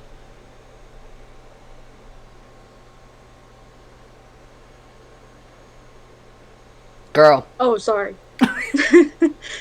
If I wanted something from you, I would already have it. There you go. She says it so lightly, I almost believe her. Even if she looks as physically capable as a toothpick. Wow. You are as safe inside the city as outside of it. Truthfully, the territory before you is the safest of all. What do you mean, territory? This region belongs to most people know him as the gang leader, but he's much more than that. His name is Eyes. It's like Ace, but with a fucking eye. Oni. He's just an Oni to me. If it's that guy. I squint against the empty wastelands. Only a fool or someone with nothing to lose would leave the city. Apparently, I'm both. But if this sea spring cured her, I need to see what it can do for me. I set off into the waste, over my shoulder. The woman calls after me. Oh. Good luck, Astral. I hope we meet again. My heart pounds with each step I take from civilization. From what seems like an eternity, I force each foot forward, one step, then another, until a realization hits me. I never told the woman my name. Wait. This place reminds me of where the rain lives. Fine. Okay, continue. Something pierces the horizon ahead of me. A building, nestled in a tall cliffside, but so starkly out of place it might as well have been a hallucination. It drips with extravagance and honeyed mahoganies, as in ornate jewelry of architecture. A row of dark silhouettes stand out on the horizon, trees, I think, until I'm close enough to realize that what I mistook for branches were spikes and jutted tendrils. Soulless, several of them watch me in the distance, like statues. I don't think, I just run, exploding into a messy sprint. I push my legs as fast as they'll take me towards the decorated building. Push. Flashes of last night chase me, the gushes of blood and screams of death. The smell of burning flesh and sour bile. I can't go through that again. I won't. The next thing I know, I dash up the wooden stairs and crash through towering double doors. I gasp for air, my lungs burning from exertion. I'm desperate to be safe, but when I process my surroundings, it's more hellscape than sanctuary. Blood flows all around me, overwhelming my vision with a lurid, unholy red. Instinctively, my hand leaps to my mouth. But the rotten stench of blood never comes. Instead, a smoky scent hangs in the air, sharp and spiced. I swallow thickly, convincing myself that it's not as gruesome as it appears. This has to be the sea spring, the place that grants miracles. Pulling my eyes away from the pool, I take in the rest of my environment. Tall pillars flank me, blanketed in written notes. Seating pillows scatter the floor. A rustic kettle sits nearby. Someone must live here, despite how eerily empty it is. Call out or stay silent. Alright. Oh, are you alive?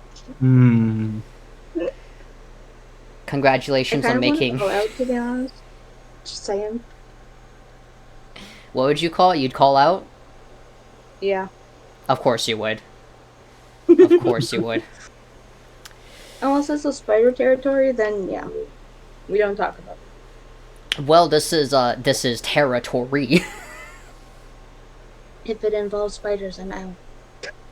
I think Astro died, so... They're asleep. Yeah, pick the... Call out. Call out? Yeah. Hello? Is anyone there? My voice echoes across the cavern without response. Oh, wait, Astro's up? You're sorry, Astro. Rest in pieces, Astro. Haybail chose for you. Sorry. I approach the paper-covered pillars. Maybe something here can tell me more. I reach for... Okay. Top, closest, bottom. Oh, okay. Now you can make this choice. Pick.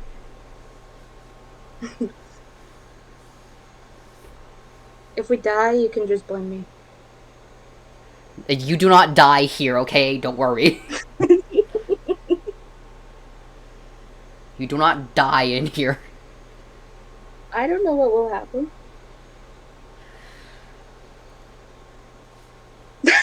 Chooses your actions.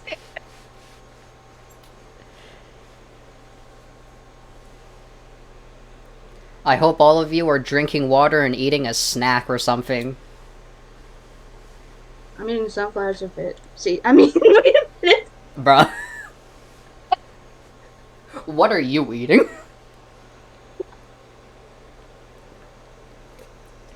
I'm eating sunflower seeds. but I forgot the Ooh, C that's like, part. yeah, no, top tier snack. Is the character always named Astro, or did you call them? Yeah, We called it chat voted, Astro. put Astro as the character name. Yeah, I was one of those people that Astro, voted where are yes. you? I said yes to the dress. Yeah, Astro was like, yeah, put me as the MC.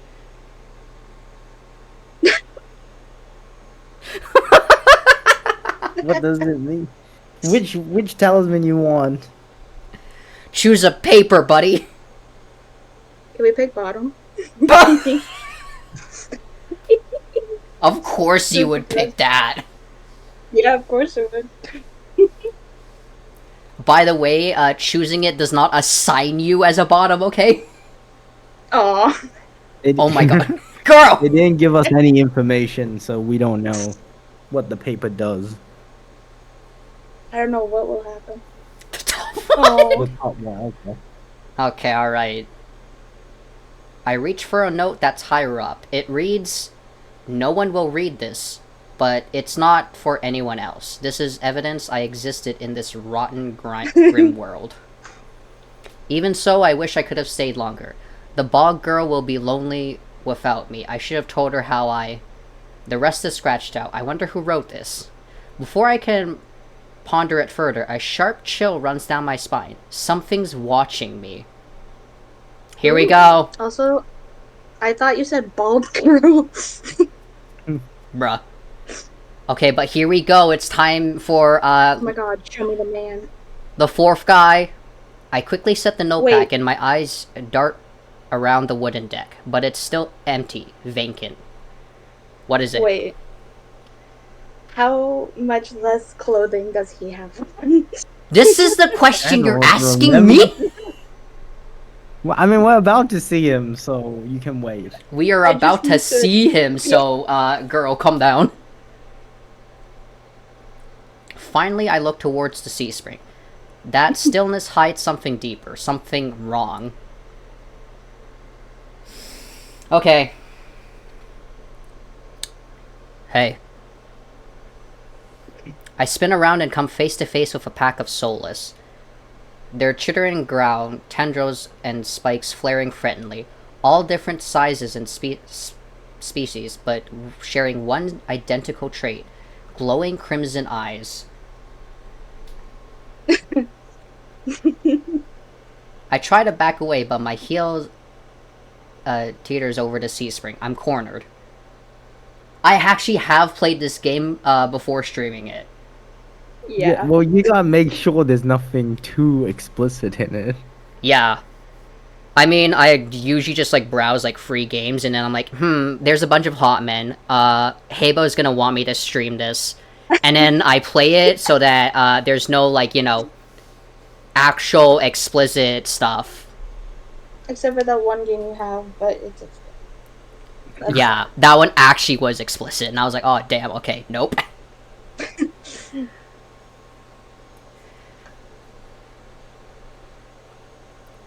Watch your step. It's deeper than it looks. That voice again. At the sound of it, the soulless freeze, their snarls quieting. Here we go. Wow. I His chest search- is out. I search for the voice's source and find it above me, lounging in the rafters. Wow. You look lost, little sparrow. His gaze is violent crimson, one that sneers through me, leaves me feeling raw and exposed. Let me see if I could... There you go, full picture. Look at it to your heart's content, Haybail. I'm deliciously looking. I'm eating my feast right now. I don't need a snack. This is my snack. Are you Not sure? as much as the fox, but still pretty good. Definitely not as, you know, like the fox. They're the same eyes I've seen over and over. First with the scarred woman, and now with the soulless circling me, all bound by the sea spring's blood red. In the shroud of darkness behind him, shapes like massive tentacles twist and coil around the wooden beams. I can't focus. The soulless growls ring in my ears. They're not advancing, but that could change any second. Panic rises in my throat as I struggle to track them. Hey. Hey! Oh, do you want to I don't voice it? know Do you want to what voice they're it? like. Oh no, wait, no, that's him. Okay, No, sorry. wait, no, please, I thought it was please. a random other NPC. No, you gotta please. Dark, you can do this. Yeah.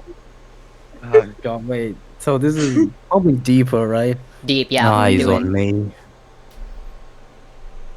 My stomach rolls as I tear my eyes away from the soulless. Don't ignore someone who's talking to you. It's not polite. Woo. For a moment, anger knocks my fear aside. Who is this bastard? Oh, that Astral option. pick, or I'm gonna pick immediately. Asteroid better choose or Haybail's gonna take over. Well, obviously, I'm distracted.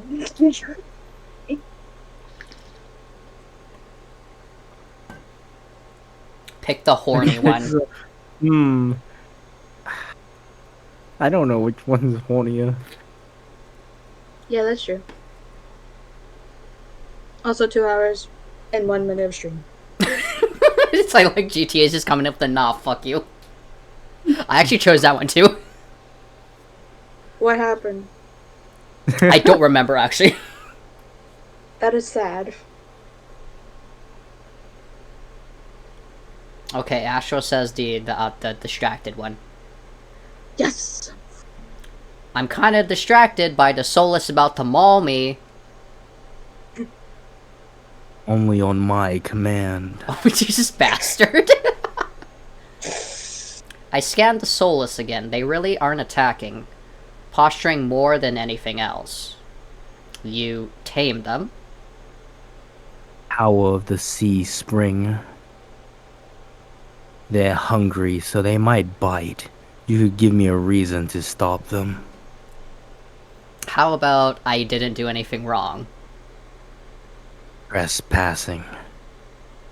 And that's punishable by death? He gives a non-committal shrug. I called out earlier to see if anyone was here. Were we supposed to play hide and seek? Didn't hear ya. My voice stops in my throat. This man's tense coolness is both infuriating and terrifying. I rack my brain for a way to diffuse the situation. I need help. Don't tell me what you want. Yeah, you need help, Haybail.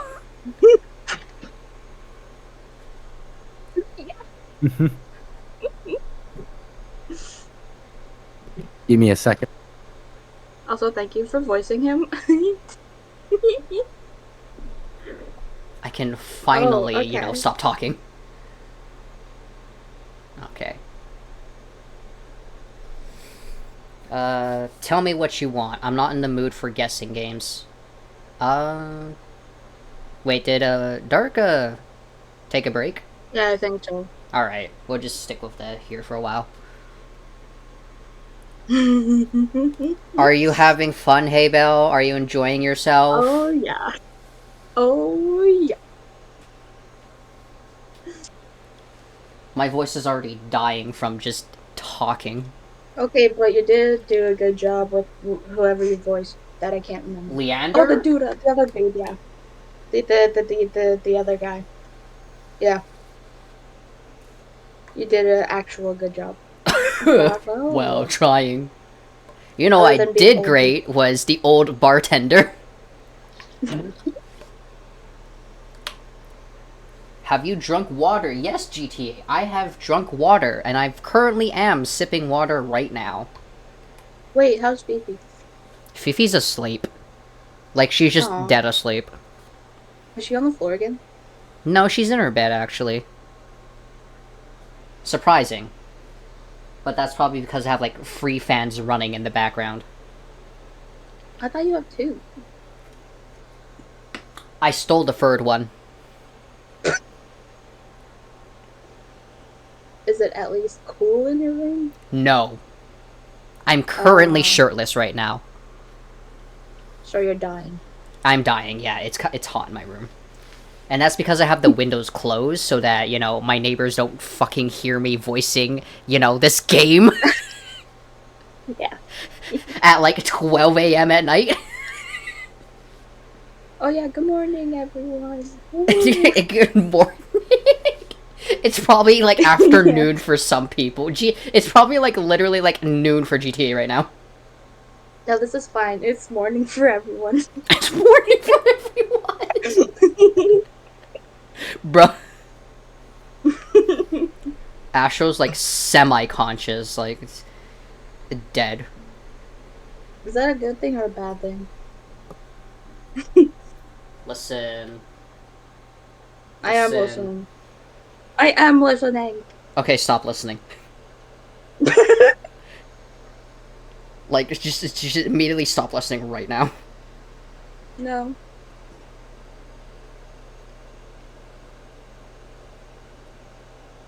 Wow, it's 3 p.m. Hello? Did you eat dinner? Or is it too early? Who are you talking to, me? No, I'm talking to GTA, not you. We have the same time zone, boy. We have the same time zone. I'm gonna fight you. Oh no. I'm sorry. Astro, we're not sharing the same brain cell right now. It's best that you let Haybail choose them anyway. Well, I do have some thoughts. Like, look, listen. I'm just reading the text, but then the choices, I leave it all to Haybail. Yeah. Alright. Are we all back, everyone? Are we back in the, Yup.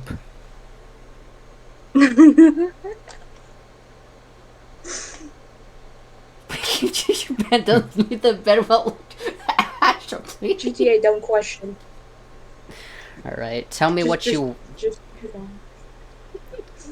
No questions, alright? We're literally almost at the end of the demo. Let's go, guys. Come Hey, on. I don't know what I was saying, by the way. Shush. Didn't you ask no me about dinner or something? Oh, yeah, did you, I was gonna say, did you ask for dinner? Ask for dinner? Alright, everyone shush. We're almost there. Let's try to make it to, like, 3 hours under. Alright. Tell me what you want. I'm not in the mood for guessing games. Your ham. Alarm joits through me. I hide my hands under my cloak. Show me. Why? Won't ask twice. Paper. With a sharp huff, I reluctantly hold out my bandaged hands. Are you getting off on this? Unwrap them. Heat rushes to my face and fire to my tongue. I should give him a piece of my mind, but not when his soulless are one command from ripping me to shreds. Yet, no matter how much I will myself to move, my body is frozen in place. I stand there for a long, antagonizing minute. My hands are trembling when I finally raise them. I know the skin beneath the wrappings all too well. The hideous, unnatural flesh I've grown to despise. I grip the edge of the bandages. Stop. With a wary sigh, the man slides off the beam and lands with a thud that shakes the panels underfoot.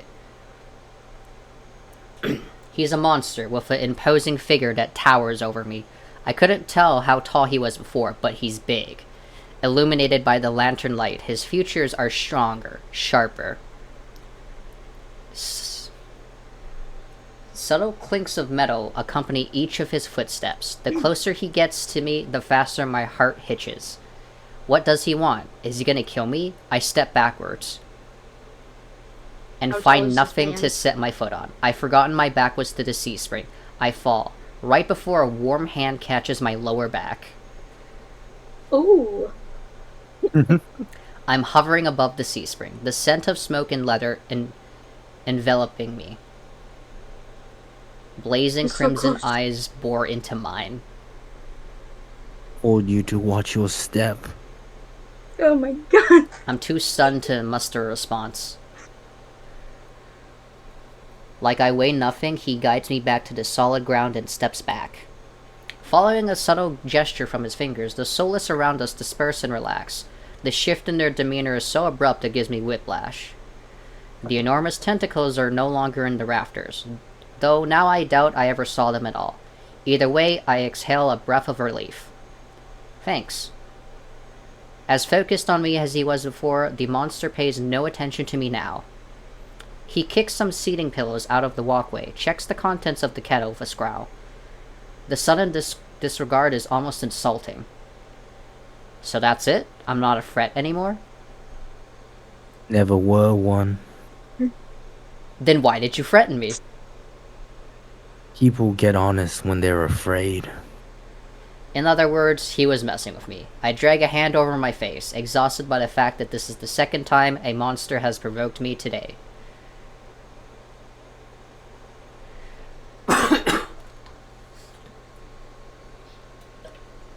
Everyone drink water before you choke. Yeah. Understood. Okay, we good. Your eyes, aren't you? Depends who's asking. One of your friends told me this was your territory. She also said you were a gang leader. Oh. But there's no one else here. I thought there'd be more people. Eyes picks up the kettle and walks to the edge of the sea spring, then dumps out the continents in the endless red. Gang took a walk. His pleasant smile stretches across his face, ear to ear.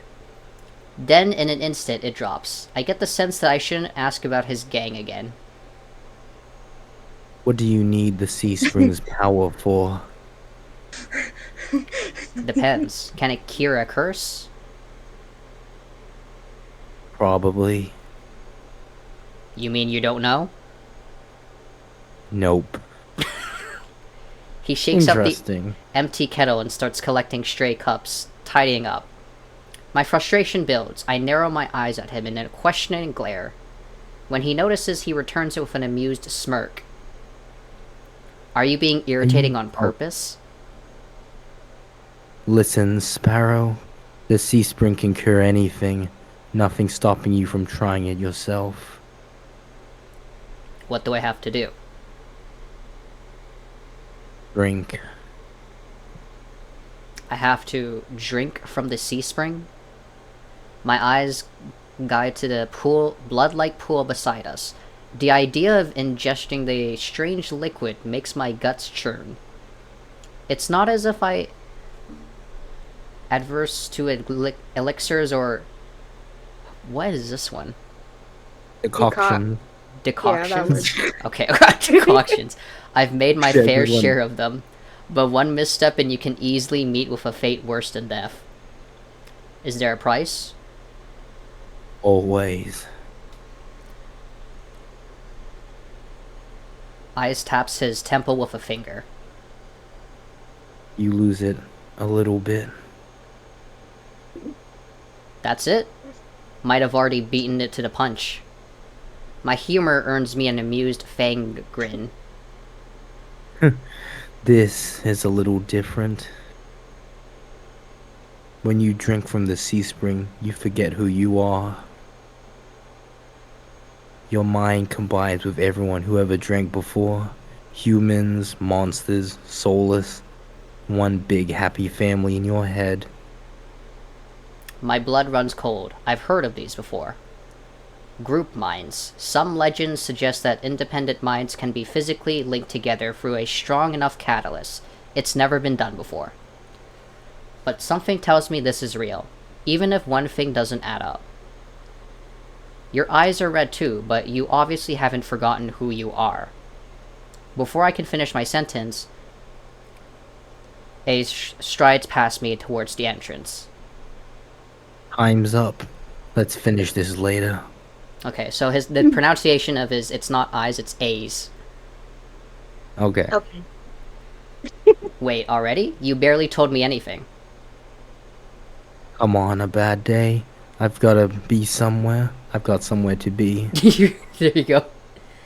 There are still so many questions burning on the tip of my tongue, but my frustration spills up more before any of them. I was told to come here for help, but instead I get threatened and kicked out. You're joking, right? Watch your tone. I'm nice, but you don't want to ruin the host's mood. My skin pricks. The feeling of being watched washes over me again. My eyes dart over back to the sea spring. A lone ripple dances on the quiet surface. I take A's advice and clamp my mouth shut. A's approaches near a nearby Solus, a lanky dog-like one with 6 legs and a crown of tendrils. Several sets of crimson eyes adorn its sides. Its forked tail wags rapidly when A's squats beside it. He runs his fingers through the tendrils, scratching its chin and pats its head. Wait, hold on. What? A gentle smile What? plays across A's lips. The affection he holds for the Solus is painfully clear. I dip my eyes away, my stomach fluttering at the tender sight. It's getting dark out, so this is pretty girl will guide you back. Following a short whistle from A's lips, it trots over to the entrance obediently, tail swaying. I watch the Solus warily. Pretty is not a word I'd use to describe it, and the idea of it protecting me sounds absurd. Wait. Is it a doggy? It's a Or no? monster that looks like a dog. Yeah! Kind of. Okay. If I decide to drink, how Continue. should I find you? Find someone with eyes like mine. They'll point you in the right direction. But think it over. Once you drink, you can't go back. It's a lot to process, but I give a small nod. At least I know I have another option for a cure, as disturbing as it may be. I follow the Solus at a measured distance and watch it nudge the giant doors open with ease. When I'm about to cross the threshold, I sneak one last glance behind me. My heart skips when I meet A's eyes. I'm about to snap my head away, but he just flashes me an easy smile. Till next time, Sparrow. I'll buy you a drink for scaring you. I don't trust myself to do anything but respond with another curt nod. We're leaving. Outside, more crimson-eyed Solus scuttle about. It's hard to believe it's the same threatening pack from before. They chase each other in circles, roll around in the bog's mud. They pay no attention to me and the dog-like one escorting me away. In an uneventful trip, sometimes the Solus looks over its shoulder at me to make sure I'm still following.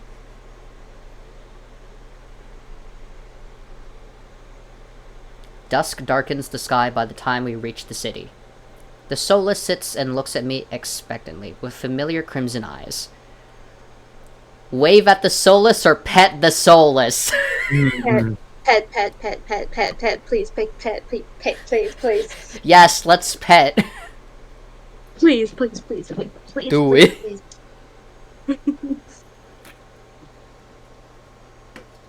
If Afro does not respond in several seconds, we're petting it. We have to. We gotta. It has to be done. Dog behavior. Pet Solus Fifi.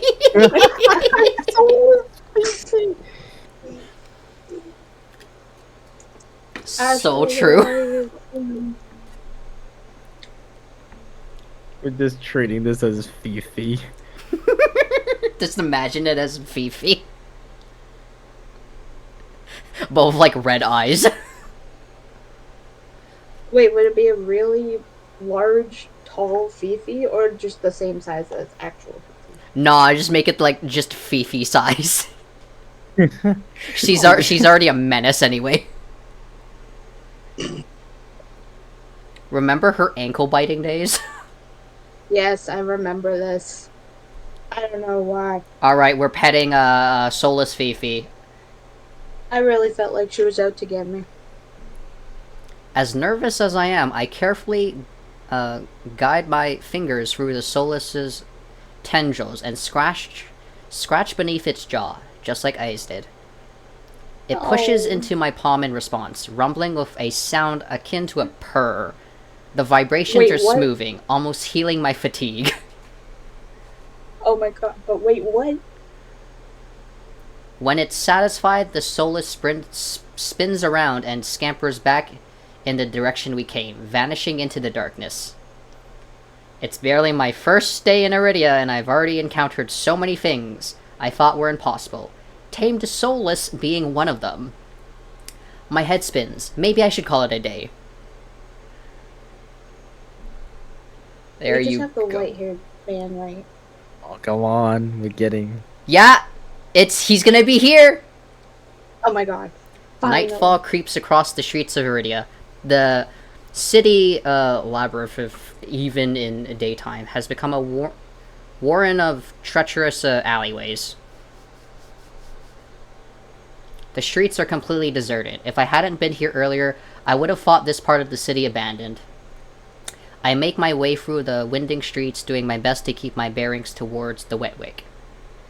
My steps slow when I hear rustling in the dark. I strain my ears, but everything is still.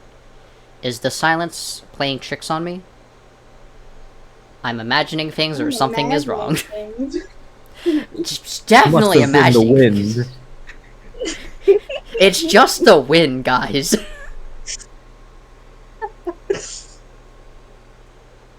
Did Astro actually fall asleep or something?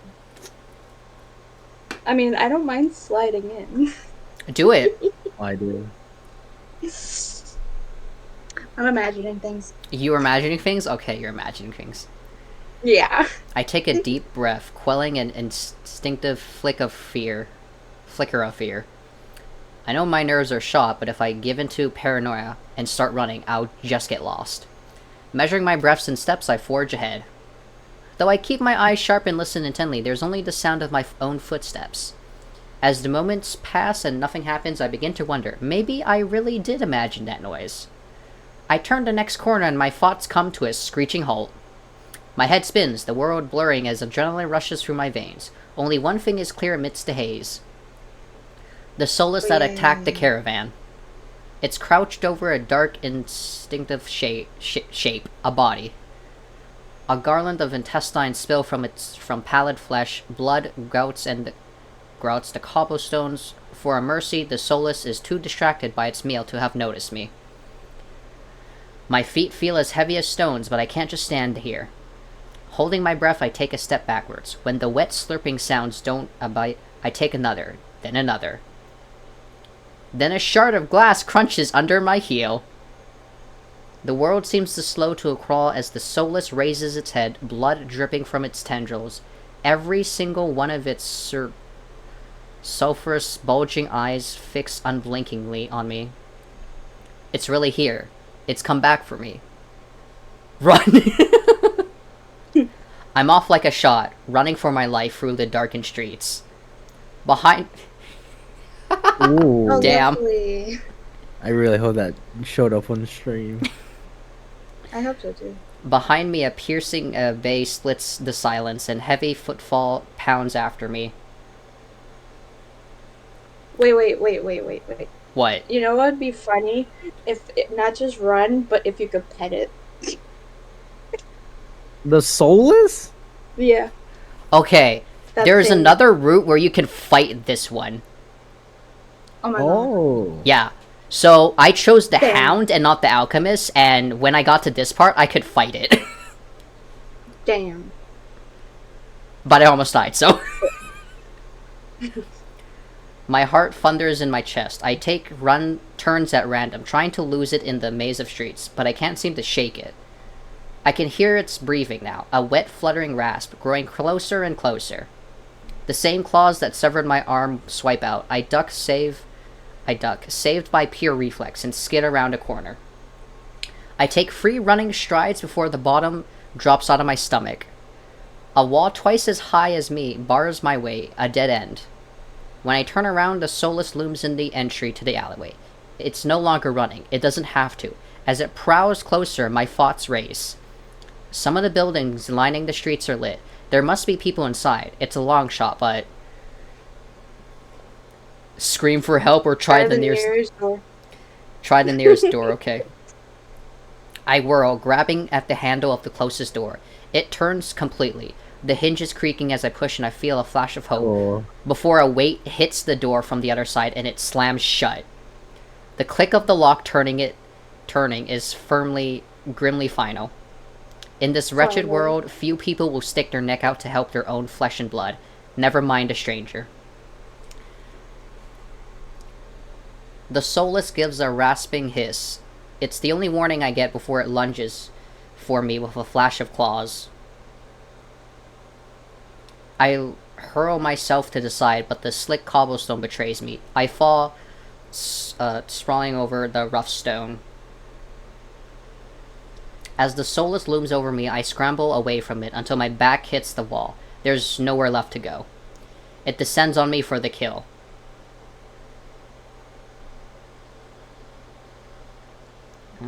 But the impact never comes. Here we go! Let's go! Oh my god! Ooh! Ooh! I wearily, crank one eye open, then the other, not sure whether I should believe what I'm seeing. A hooded figure crouches in front of me, one blood-stained hand outstretched. Oh, he cute. Moonlight silvers the edge of their stiletto? Yeah, that's correct. Stiletto knife. Okay. Their face and hands are splattered with blood, and the soulless... My eyes dart past my unexpected rescuer, to the misshapen form behind them. The soulless's many eyes, once restless and vibrant, now look dull and waxy. A red pool spreads slowly from under its body. You guys want to... There you go. No more of that. Full picture. There you go. Don't we all just love a man covered in blood? Let's go. Yeah. Absolutely. There's some looseness in the shirt, but the pants are tight. Oh yeah. Can't wait till we see his sprite. Numb with shock, I can't help but stare. It's dead. After all the people it's killed. After nearly killing me twice, I can hardly believe it. Well... I gingerly take the offered hand. The stranger's gaze dips to my bandages. Pale lips part on the brink of a question, then close again. With a strength belaying their slight frame, they pull me to my feet. As soon as I'm on my own 2 feet again, they pull away from me and start wiping the blood from their face and hands. Hey there. Let's see. Wow, they have just loose. They turn away from me stiffly, leaning over to Solus's gangly body. With their back towards me, I realized that I saw their hooded silhouette at the cenobium. Alright. Oh. Ooh, okay. You're shorter? Damn, that's wild. Information drop. This guy is like 5'6". Nice. I'm still shorter? What the fuck? Why am I always the shortest? This guy's the same height as me. God damn. Is there gonna be like that one single guy who will be actually shorter than me? No, never. You're literally at like 5. I'm 5'2", actually. Oh, I think really? Sinclair is taller than that. From Limbus Company. Wait, how tall is Sinclair? I know it's at least above 5'2". Sorry. Because everyone is, yeah, I know. It's hard to reach top shelves. Get wrecked. Anyway, what would you like to choose? 2. Wow, a different answer from me because I chose this one. This what one? did he say to you? Shorter? He got angry? Yeah, he is 2. 5'5". Sinclair's 5'5". I'm 1 inch taller than Sinclair. Yes, let's go! Let's go. So anyway, I chose Yay. this one, and this guy got a little. I struck a nerve. Wait, Oop. what if you take the first one? Thanks, Batter. Wait, you want to choose the first one? Yeah, but I kind of want the second one. Okay, how about this? We'll save.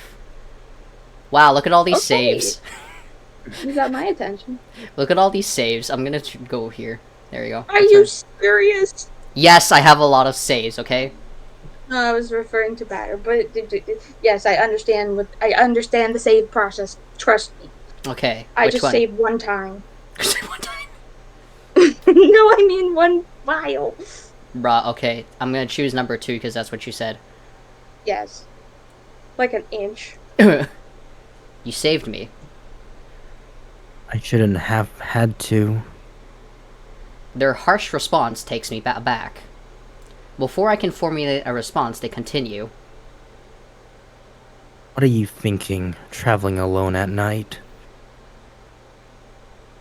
This is far from the worst thing haunting Lowtown. I can't make heads or tails of them. First they saved me, and now they scold me. Lesson learned. I could do without the lecture, though. To my surprise, they break eye contact. Their attention glides back to the soulless corpse. They examine it with a inscrutable expression. I clear my throat to fill the silence. I'm Astral. Min. Yeah. Suddenly, Min tenses. Their blade flashes as they drive it into the base of the soulless skull, right between the Cervical vertebrae. vertebrae. Yeah, okay. Medical terms, I love them. Yeah. Snap. The soulless trashes once again, letting out a rattling hiss as the air leaves its lungs. Min leans on the blade, driving it deeper and deeper until there's a sickening crunch and the creature goes limp. Nice. My heart thuds in my chest. It must have been clinging to life by a thread. Min strains up, withdrawing their blade in a single motion. Better to put wretched things like this out of their misery. They calmly clean the blood from their knife. They struck with surgical precision. Their quick, clean movements are familiar. Why is it red? No, that's the path occupation thing. Yeah. Okay, so if you choose Alchemist and you get to this guy, there are a lot of more interesting choices. Oh. So we can just save here for now. Yes, pick the red one. Are you a scientist? Min stops mid-motion, lifting their head to stare at me. You knew exactly where to strike. Have you studied autonomy or medicine? Not quite. Why is a soulless inside the city? Min looks at me, eyes searching before realization dawns. I kind of want to go for more like feminine voice because of the beauty mark. Well, they do go by they, them pronouns, so... Yeah. You're new here. There's no walls around the city. Soulless can come and go as they please, until someone is contracted to stop them. The Cenobium's patrols don't bother to protect Lowtown. Not anymore. Let me guess. You're not a fan of the Cenobium. I wouldn't go that far. Their brow abruptly furrows, and they sheath their knife, motioning for me to follow them. It's not safe here. The vultures can smell death. I'm not quite sure what they mean, but I don't want to stay lost in this city. I trail behind them as they stride down the street. If it's so dangerous, then why are you helping me? I came for the bounty on that soulless, and you were in the way. Not killing you isn't the same as helping you. Don't count on being so lucky again, or you'll be dead by sunrise. Their answer is stingingly harsh. You know what? Fine. Fine. I don't know what Haybail. lodging means. Lodgings mean. What does that mean? The the room that you were given. Yeah, by Leander.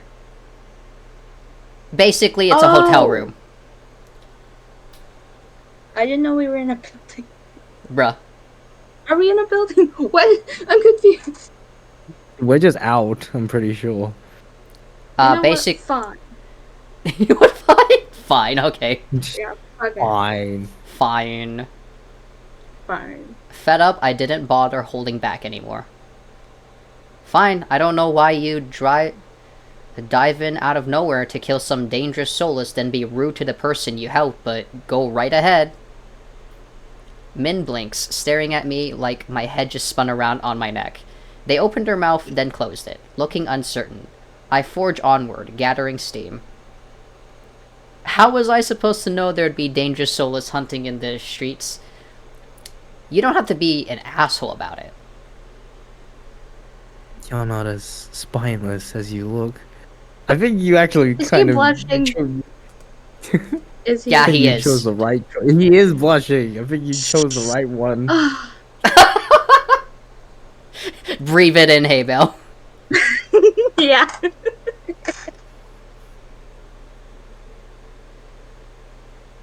Oh! This is the doctor, I think. Oh. The Astral? girl's back. Yeah! Okay, I need a moment to get back into his voice. Please. I turn, surprised by the voice. Kuros walks down the street towards us. His white and gold clothing is pristine despite the grime of the city. Hello, Min. I see that soulless was your work. Min shrugs. There's a familiarity to the way they regard each other. You know that because I didn't know you had friends. Min, wow! Wow. Wow. You know what? Fuck it. Just pick that one. You barely met them. I didn't know you do had it. friends. I didn't know you had friends. Damn! Would you like to do a save load? Okay, we're just gonna do that. Click it. I didn't know you had friends, Min. I don't. Freelance work is dangerous, and Kuros is a doctor. That's all. Astral needs to get back to wherever he's staying, before he wanders into the jaws of another soulless. It is late. Were you able to find a place to stay, Astral? I'm staying at the Wet Wick. Both their faces fall. I see. Would you like a guide? It might be preferable to wandering about alleyways. That would be nice. Min clicks their Yeah, it tongue would. and sighs, sounding mightily put out. Going to the Amaryllis's district, that gaudy cesspit. Come, this way. Despite Min's clear distaste, when Kuros leads me down the street, they kept pace with us. Catching my curious glance, Min's eyes narrow. It's not safe this late. I don't care about you, but Kuros is the only doctor worth a damn in this place. Are you like this with everyone? The deadpan look Min gives me is answer enough. I catch Kuros hiding a slight smile. I suppress a sigh and resign myself to having a grumpy shadow all the way back to the Wet Wick. Alright, this is where we're gonna have everyone in a room together. Oh boy. It looks dark. The route Kuros takes is completely different from my slow, meandering early in the morning. In no time at all, he cuts through the darkened streets and twisting alleyways. It seems like half the city has poured into the Armorless district's colorful streets. Laughter, clinking glasses, and music assaults my ears from every direction. Yet the most noise still comes from the Wet Wick. Its doors hang wide open, lanterns lit. Oh. Here we are. Is this Wow, the first time he's Wow. showing his back to us? Wow. his hair is long. He has a scar on his hand. Ooh. He is so baby girl. God. Here we are. Oh, oops, sorry. Nah, it's fine. I read it twice. He moves towards the door, and Min lets out an audible huff. Don't tell me you're going in. I have some quick business with Leander. Fine. He still owes me for yesterday's work. They drag their feet reluctantly, trailing me into the tavern. Here we go. Woo. Wait, hold up. I need to check. Oh. I need to check something real quick. Okay. I'll be patient for like 0.1 second. Okay, like, calm down, please. Okay, there we go. As soon as the doors open, a wave of sticky heat rolls over me. In the hours since I left, the wick has grown suffocatingly crowded. Kira stands out easily a head taller than most. Even so, I nearly lose sight of him amidst the sea of swarming bodies. Pardon me. The crowd parts as though answering his request. Kiros glances over his shoulder at Min and me before gliding through. How can anyone breathe in here? Min follows Kiros at a clipped pace. Hold up. Aw. Something is wrong. What With happened? the volume of the game? I don't think it's playing on stream. I love Like, White Lotus sound is right effects? now. Yeah. Yeah. I was gonna tell you about that, but I was unsure. Actually, you know what? I think it's fine. I mean, we went so far. It's already 2 hours and. No, 40 I mean, it's like, I have all the sound channels active. It's just, it doesn't show that it's like, picking it up. Also, when I looked at the time of streaming, I thought it was 22 hours, and it freaked me out. Okay, we're almost at the end. Let's just go through it. 22 hours of BL. Was there meant to be music? Oh, there's no music. No, there was not supposed to be really. sound, but there's like, I can't play music because it's copyrighted. It even like put a disclaimer that I shouldn't like play music when I'm streaming. So Oh well. Leander is right where I good left to him, see. though he traded places with the bartender. He holds a pair of shot glasses filled to the brim with luminous green liquid. And now for the finishing touch. A flash of magic paints the glass white with frost. You're never gonna guess what's in these. Leander slides the glasses across the bar, and I had to get my third and fourth shocks of the evening in rapid succession. Oh. Ace leans against the bar, an elbow propped up on the counter. He catches the glasses and lifts one to the light before turning it upside down. The contents, magically congealed, stay firmly in place. You're supposed to make drinks, pretty boy. Don't tell me you're wasted already. Veer perched on the bar's counter besides Ace, this guy. takes a single look at the shot glass and shakes his head. What have we here? A bucket full of boogers. Leander's nose treasure. You've eaten worse. Veer's lips twitch and his ears flatten when Ace offers him a glass. He turns his cheek with a sniff, and Ace just snickers. Oh. Coward. Oh. Don't tell me you're actually. In one fluid motion, Ace throws back his head and downs the shot. Drinking that. A dark look crosses Ace's face. It's chewy. Oh god. Chewy? Wait, Let me try again. Behind me, Min grumbles. I told you this place was a nest of degenerates. If it isn't Kiros and Min! At the sound of Leander's voice, Min's pale eyes grow wide. They look ready to bolt until Kiros sets a hand on their shoulder. I promise this will not take long.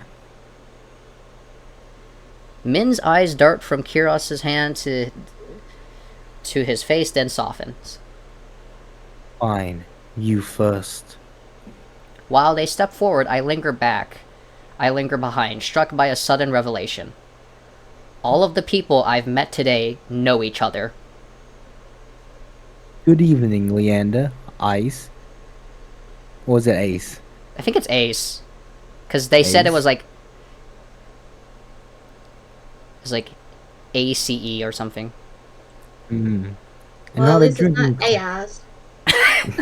Sorry. And not a drinking competition, I presume?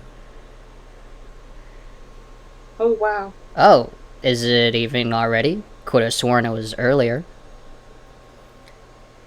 Just some friendly rivalry, Doctor. Nothing to be afraid of. Kiros acknowledges Leander and Ace with a slight nod, ignoring Veer entirely. Not that Veer seems to mind. He tilts his head in an impish smile, curves his lips when he spots Min, looming silently behind Kiros. I almost didn't see you there, Min.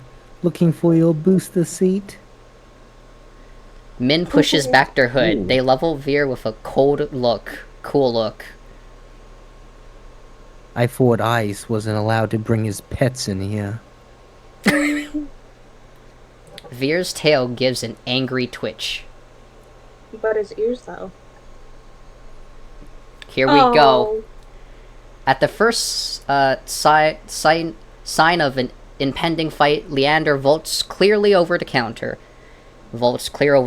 He slides in between Eyes and Kiros.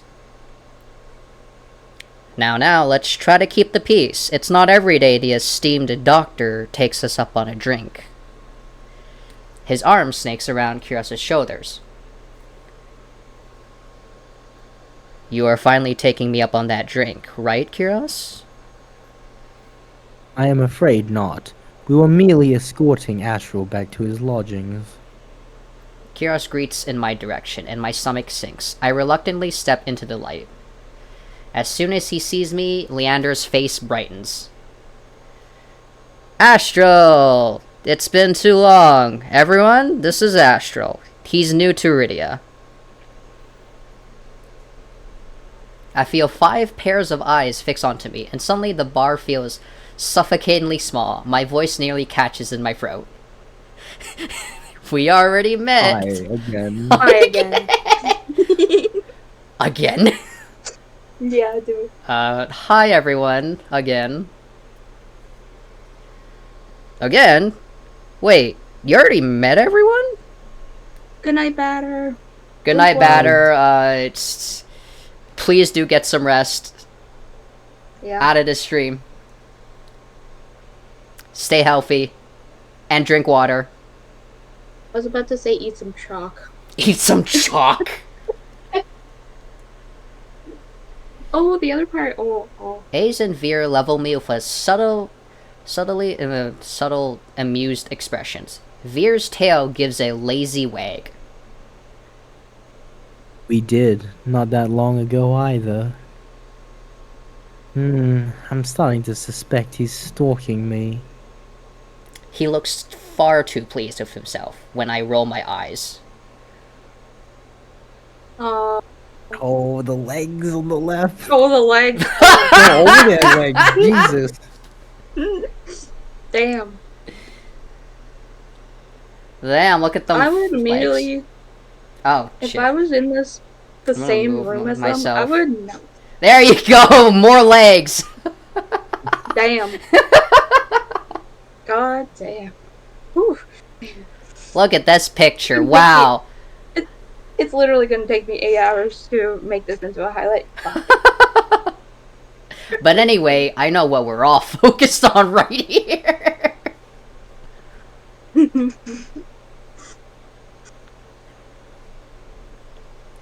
He's so Alright. sassy. Anyways, This calls for drinks. What does everyone want? In an instant, all eyes turned to Leander, freeing me from the burden of attention. I still can't believe they all know each other. Watching them talk amongst themselves feels surreal. But for the first time since I undertook the journey to Iridia, I feel a faint glimmer of hope. No. I know I was meant to meet them. The low, pleasant rumble of Leander's laughter pulls me from my restless thoughts. Ha! Well, color me surprised. You make friends fast, Astral. I wouldn't go that far. We're more like acquaintances. A wise man once said that acquaintances are merely friends you haven't shared a drink with yet. A wise man? You said that here last week.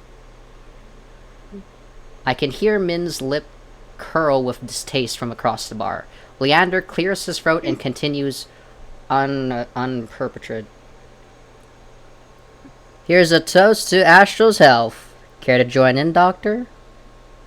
Kuros politely declines with a wave of his hand. How about you, Min? No. Are you... No. No. Yeah, I love it. A resounding pop pierces the dim of the bar. We all turn in the direction of the noise.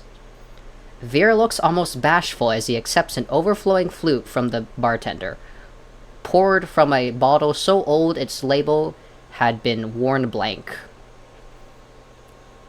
They serve champagne here? Since when? Veer pauses in the middle of licking champagne foam from his fingers with a coy smile.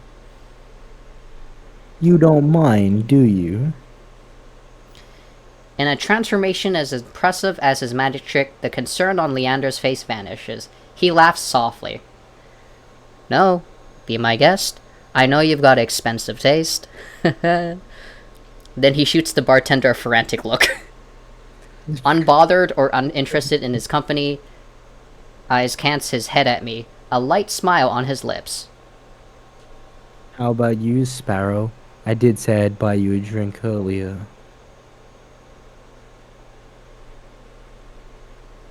No. My treat. Aes regards Leander over the lip of his glass. In the dim light, the glint in his crimson eye looks downright dangerous. What will it be, Astral? Ooh, okay. Water. Oh my god. I'll take that drink. Sorry. Water? Or take that drink? No, I'll take that drink. Take that drink. Take that drink? Okay. I was laughing out loud. I'll take you up on that drink, as long as it's not one of those green shots. Don't knock 'em till you try 'em. They taste better than they look. Somehow I doubt that, but I hold my tongue long enough for Leander to go behind the bar. He's lying, isn't he? When I glance at Ice, he only shrugs. Like I said, they were chewy. Probably poison, too. He considers his own drink, a tumbler of amber-colored whiskey. Leander's tried to kill me a dozen times by now. It's always a gamble. Wait. Every time I think about poison, I just think of rat poison and then question, because I don't think it's chewy, right? So it was a liquid. So I mean, he's making a cocktail. You tried rat poison? Do you know that is chewy? no. Wait, yeah, okay, big question. Why is rat poison chewy to you?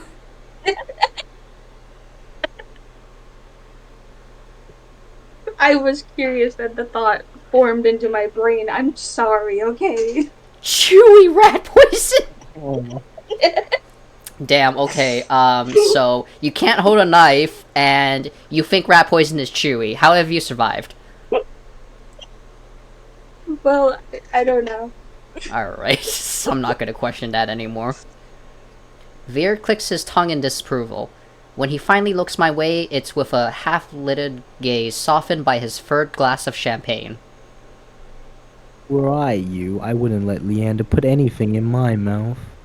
Oh my god! He fans his fingers over his chest, voice dripping with fake reverence. The Wet Wick is one of the finest drinking establishments in all Iridia. While you're here, you may as well partake of the signature watered-down drinks and stale nut leather. He sweeps his hand towards a chipped ceramic bowl filled with spindly speckled jerky that I can only assume is nut leather. What is with the food in the city? As abysmal as you make it, this place is completely packed. It's not bad at all, depending on the day. The food's edible. As takes a measured sip from his drink. Gotta stick around for the real attractions, though. Before I can ask what he means, Leander returns with a tumbler that he sets in front of me. Uneven chunks of ice bob in a pool of reddish-purple alcohol. I sniff the drink suspiciously. To my relief this time, all I can smell is the sharp, clean scent of gin with an undercurrent of fermented fruit.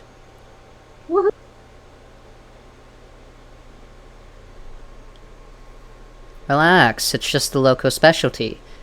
Plum gin. Although, if you're feeling more adventurous...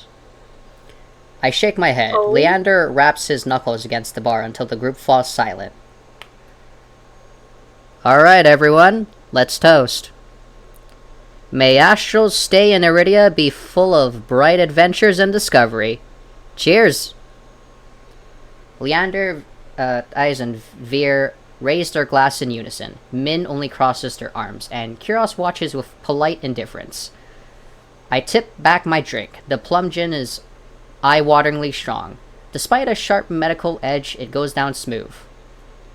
One sip softens the edge of my vision. The next fade the din of the crowd bar in a low, persistent mummer. I find myself unwinding for what feels like the first time in years.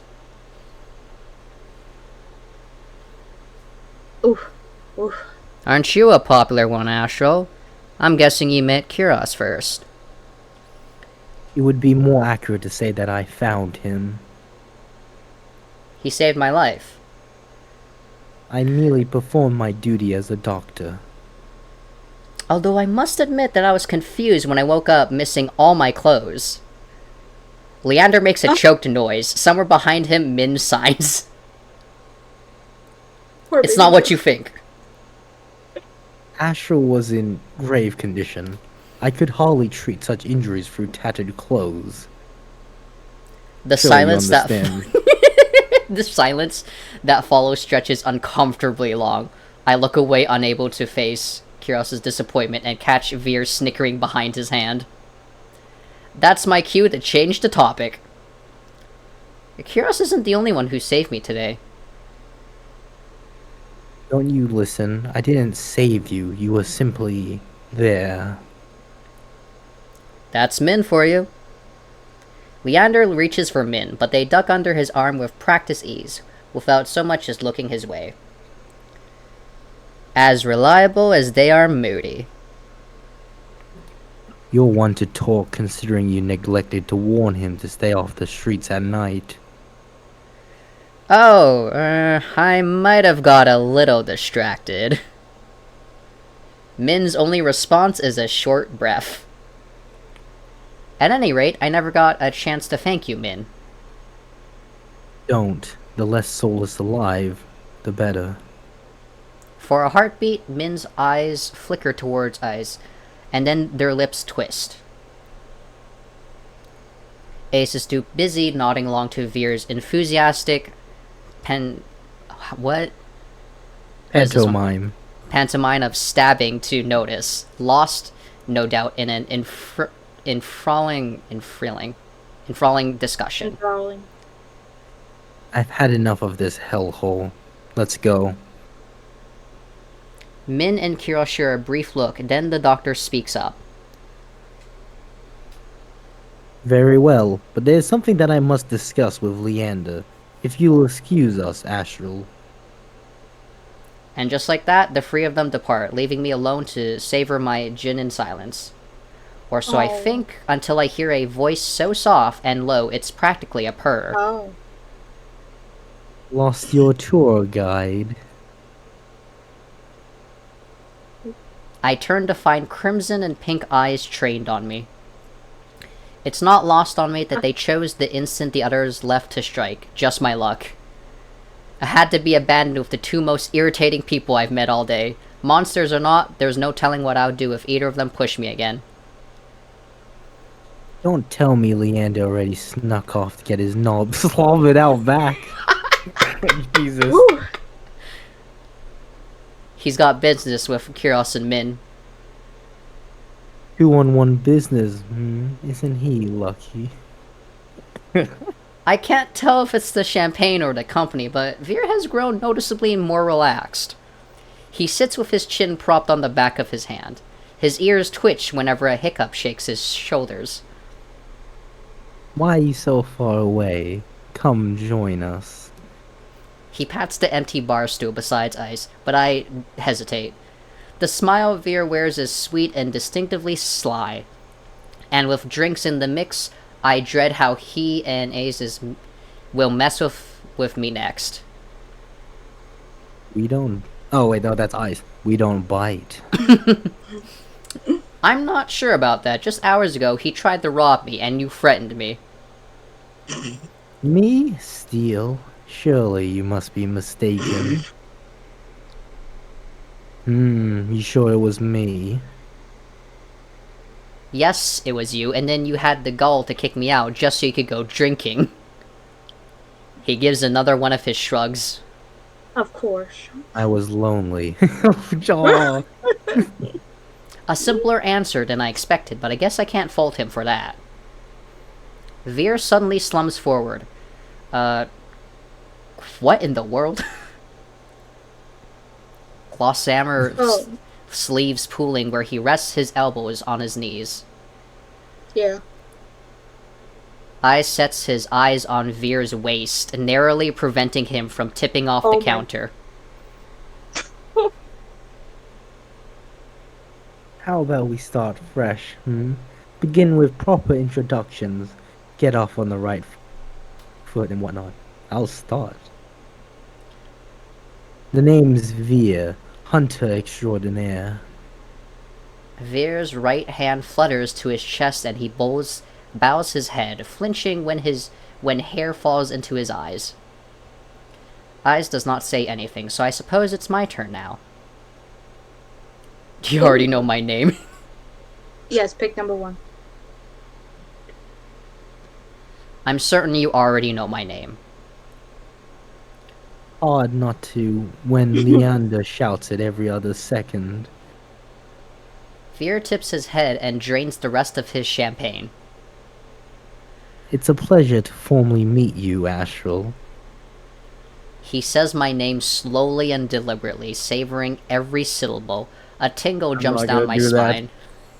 I quickly turn my gaze away. Eyes smirks at my reaction over the rim of his glass. Is something funny? Nope. I open my mouth and close it just as quickly. They want me to react, goading me into another ridiculous game. While their sharp cat-like eyes keep me on edge, something about this tension is fun. It must be the gin. A flash of white over Ice's shoulder catches my eye.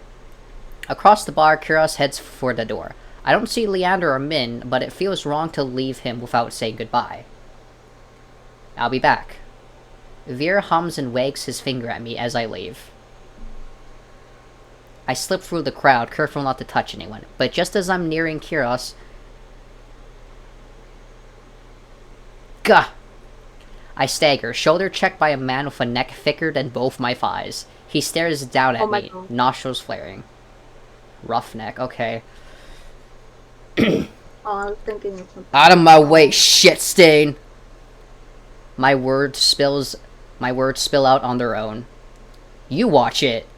I regret them as soon as they leave my mouth. That fucking gin. The roughneck wheels around, shoving a bloodhound out the way so he can close in on me. What you just say? He shoves me backwards, sending me stumbling to the sticky floor. I'm fine, but my heart leaps into my throat when I see the roughneck bearing down on me. You trying to start something here? The roughneck freezes, his fist cocked back. A group of bloodhounds caught by the commotion circle him, sizing him up. For what feels like an antagonizing long moment, the roughneck looks from me to the bloodhounds. Finally, he sniffs and spits on the floor next to me. The lob narrowly misses my cheek. Screw it. Too many freaks in this circle tonight. Circus. Circus? Fucking circle. Wow. Circle! I'm ashamed. I'm ashamed for you. Listen, I've been reading for too long. Yeah. 3 turns- hours, 5 minutes. We're almost done. We're almost done. He turns his back Okay, on me because I'm falling asleep. and comes face to face with Ace. A dangerous smile spreads across his face. You'll do. What happens next is a blur. Ace's fist crashes into the roughneck straw, causing an eruption of gasps, shouts, and even cheers around us. Yay. I scramble to my feet right as the frantic crowd swarms around me, cutting off my sight of everything and everyone. Through the ruckus, I hear Leander shouting, Hey, hey, Ace, take it outside! Ignore them, everyone. Look, drinks are on me. With those 4 words, the wick erupts in hoots and hollers. The ring around me disperses and as bloodhounds and onlookers rush toward the bar. Through the thinning crowd, I catch glimpses of familiar faces. Ace vanishes out the back, dragging the roughneck behind him. Kiros lingers near the door, searching, I suspect, for any wounded before he departs. Min draws their hood up tightly as they slip out a side door, while Veer leans over the counter to swipe a glass of wine from behind the bar. And Leander, seated at the opposite end of the bar, gestures dramatically and apologetically at the bartender. In the space of a heartbeat, I realize there's no telling when or if I'll see any of them ever again. Whoever I pursue may be the last person I get to speak tonight. I follow... And then this is where you choose no. You them. wanna say? Oh, fuck it. Go with the baby girl first, please. I was gonna end it here, but okay, fine. We're gonna keep going. Dark. I'm surprised you stayed this Oh. long. Always. Is it? Like, it's not like super late, early in the morning, or like nighttime for you, right? No, it's a good time for me. Okay, alright. Well, okay, we'll keep going, because That apparently sounds suspicious. Haybail just really wants to see the baby girl. Yeah. Okay, let's go. He's so pretty, I can't help it. We're doing Oh my every God. option. GTA, no! I Oh, think Haybail's boy. gonna die! Yeah, I kind of have a headache, but it's okay. I'm looking at men, it's fine. Hot on Powerful for the Kyros's... BL. Hot on Kyros's heels, I squeeze my way out of the bar. Of everyone I've met, he seems the most likely to help me, and the least likely to murder me on a whim. Earlier this morning, he said I could go to the clinic for help whenever I needed it. Time to see if that promise was actually worth anything. I breathe a sigh of relief once I'm free from the crowded bar. Kyros, hearing me, turns my way. We're not doing that. Let's go for Astro. no! 4 hours. Maybe geez. next time. What do you Do you want to go through all the options, Haybail? Do you want to go through all the options? Is that what you I want? mean, I would take would an hour. love to, but I need to go somewhere tomorrow. Fair enough. Yeah, tomorrow I'm gonna Yeah. stream Omori, so no. Yay, relaxing, and you'll potentially cool. die and suffer. My favorite. Alright, let's get You this seem over. upset. Sorry. I take it that Amaryllis district is not to your liking. The mage who raised me sometimes made bizarre comments about the Amaryllis district, and now I think I have an inkling of what she meant. That's not why I stepped out. You are not in need of treatment after that fall, are you? I scowl up at him, and he holds out his hands in a mollifying gesture. I apologize, Astral. Please, continue. About time. Ooh. Someone cuts right across me towards Kiros, stopping us both in the middle of the street. Even in the dim pink haze that seems to blanket everything, there's no mistaking the pressed white uniform and stiffly starched hat. Another Cenobium cleric. I hastily step back, making myself as inconspicuous as possible. Can I help you? Nervous onlookers hastily part around Kiros and the cleric. The two form an island of white in a sea of teeming color. Enough. You know why I'm here. Then I hope you find this edifying. Kiros reaches into his cloak and produces three tiny glass vials, bound together with a thick leather cord. A silvery powder shimmers inside. He gently flicks the glass, watching the continent swirl, and extends the vials to the cleric. Is this it? They look extremely unimpressed. Appearances can be deceiving. He throws me a glance and a swift smile, but I'm too surprised to respond. Kiros was the first to warn me about the Cenobium. Nobody I had met had anything good to say about them. And yet here he is, openly dealing with them in the Amaryllis district? I glance between Kiros and the cleric, who seemed to notice me for the very first time. Good night. They bow to Kiros, offering me an extremely perfunctory nod, and disappear into the seeming crowd. Astral, is something amiss? What was that about? Isn't that dangerous? Number 1. Number 1. Yeah, what was that all about? Lower your voice. It is of little consequence. That's all you have to say? After the earful you gave me about the Cenobium, you... Be calm. He holds one finger to his lips, which suddenly curl in a cat-like smile. For now, please join me on a short stroll. Kiros's God, golden eyes twinkle in the low light. He beckons me away from the main thoroughfare and down a side street filled with vendors hawking late-night snacks. What? Wait. Now powerfully curious in spite of myself, I hurry after Kiros. Each of his long, graceful strides is easily two of mine. I catch a glimpse of his gleaming white coat, disappearing around the corner of the street. The moment I catch up, the delicious scents of freshly baked goods flood my nose. My stomach gives a loud grumble. 1 honey pistachio cookie, please. Sounds good. Coming right up! Without breaking his swift pace, Kiros plucks the sticky confection out of the merchant's hand and offers it to me. The heavenly smell makes my stomach rumble once more. I take a bite without hesitation.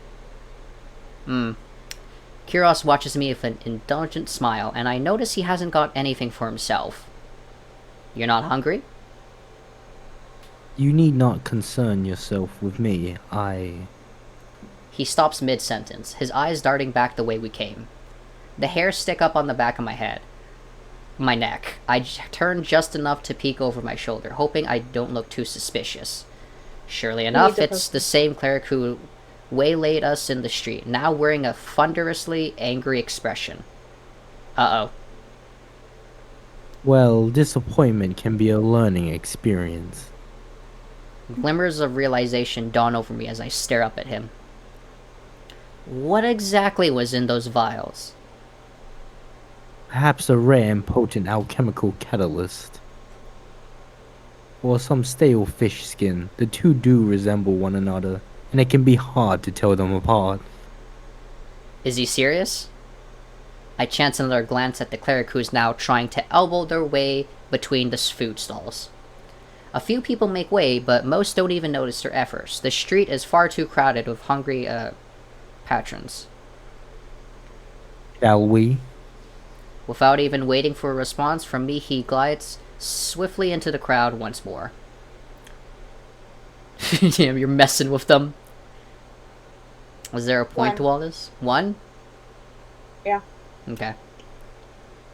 You're messing with a Cenobium cleric? Such impolite behavior. I am astounded you would even suggest it. Kyros! I must still look in... home, what the fuck is this one? Courteous? Incredulous? Incredulous? Incredulous. Thank you. Okay. Because I'm his not gonna smile... lie, I think I just sounded confident when saying it. I don't know if it's right. Wait, what? I just stay in English, that's it. Because his Alright, smile softens a little. He lifts his hand as if to pat my shoulder, then stops himself. As I said, you have nothing to fear. Zoom. He ducks into what looks like an abandoned doorway, but opens into a small covered market. The stalls here are full of more spices than I knew existed. Even taking a short breath makes me sneeze. Kira slows his pace, occasionally pausing to examine the insistent hawker's wares. Wait. He looks up from the display of vivid red leaves, each as long as my forearm. You said I have nothing to fear, but everyone in Iridia seems wary of the cenobium. People fear the obvious trappings of power, wealth, force, or a hideously ostentatious tower. Damn. For my part, I find such trappings merely disappointing. The cenobium once had great potential. They squandered it decades ago in the pursuit of trinkets, pleasure, and petty tyranny. Their narrow, prosaic interests have rendered them blind to all else that moves. I think that's the most I've ever heard Kira say on a topic. Any topic. You sound like you know them well. Kiros lets out a long, low sigh. You miss little, Astral. Familiarity breeds contempt, and I am more familiar with the cenobium's cruel methods than I would like. Now I'm getting somewhere. Something beyond a vague warning or swift deflection. I decide to press the point while I have the chance. Familiar how? Kiros stops right in front of a display of pickled fruits, and I nearly run into his back. He steps aside at the last moment, his arms resting gently but firmly on my waist. I tense, but he's careful to avoid my bandaged hands. Our pursuer refuses to take no for an answer. Them again? I thought we lost him in the crowd. I crane my neck to look for the cleric, but Kiros shakes his head. This way. The next street over seems to be home to high-end brothels. It's full of steep stairways and shadowy passages. Perfect for discreet tires are losing a persistent tail. Pink curtains and painted facades spiral around me, like a giant colorful warren. It only takes a few more twists and turns down blinding alleys and narrow walkways before I'm completely turned around. Kiros, however, seems to be following some map in his own mind. He takes each turn with swift confidence, guiding me with the occasional nudge. The gaps between teetering buildings can hardly be called alleyways. So narrow, we had to pass through single file. Just a little further. The effortless grace which he moves is almost infuriating. It takes every ounce of concentration I have just to avoid tripping over loose tiles, discarded clothes, and unidentifiable rubbish. Meanwhile, his long legs almost seem to float over every obstacle. His clothes are still completely pristine, despite the soot-stained walls on either side. How the hell does he do it? Some sort of enhancement woven into his jacket? A glamour spell? I'm still trying to puzzle it out when I realize how warm it is, with me practically tripping over his heels. The tiny gap between us seems to radiate heat, like beating midday sun on the longest day of summer. Fall back or stay close? The choice is. Oh my god, stay close. Of course. I definitely don't want to get lost here. I stay as close as Kiros as I can without actually touching him. I promise I will not lose you. Was I that obvious? Our eyes met, and despite my best efforts, I find it hard to hold his gaze. I've never seen eyes like his. Despite our dark and dingy surroundings, it's like Kiros radiates his own light whenever he looks at me. Thank you for indulging me, Astral. I believe we have lost our tail. Alright, He's so pretty. we're almost at the end. It's much quieter on the edges of Okay. the Hammerless district, and the deals in the shadow look much shadier. Did you enjoy your impromptu tour? Yes. Relief escapes me in a tired laugh. After the day I had, playing keep away from a Cenobium cleric seems almost normal. I wasn't in mortal peril, so that was a nice change of pace. He laughs too, a soft and pleasant chuckle, completely at odds with his unusual cool demeanor. Are you sure we've lost that cleric?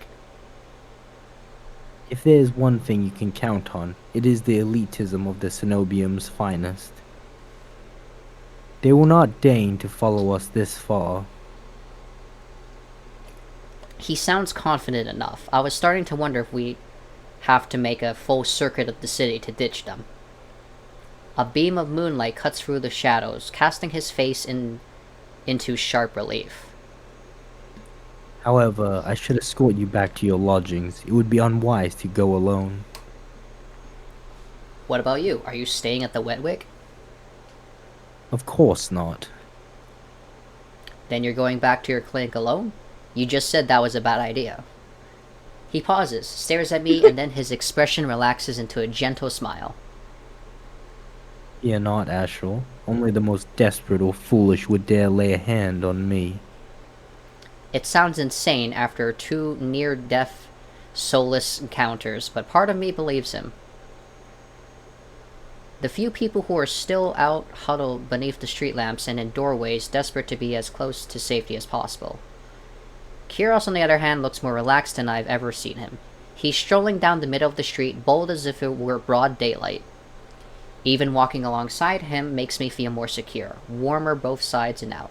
I hang on to that faint spark of hope and screw up my courage. Did you mean it this morning when you said I could come back to you for help? Every word. All his earlier mirth vanishes, replaced by calm focus. I don't know what to say to that. I almost expect his offers to be a courtesy and an easy way to get me out the door. The fact that he meant it. Why do you ask? I believe I have already made my intention to help you quite clear. His eyes flicker briefly to my arm. The one that he miraculously reattached when he found me. I can almost imagine him counting the neat stitches. I just wanted to make certain. I'm still figuring out who's trustworthy and who's troubled. I see. Iridia does tend to attract extreme individuals. Including you?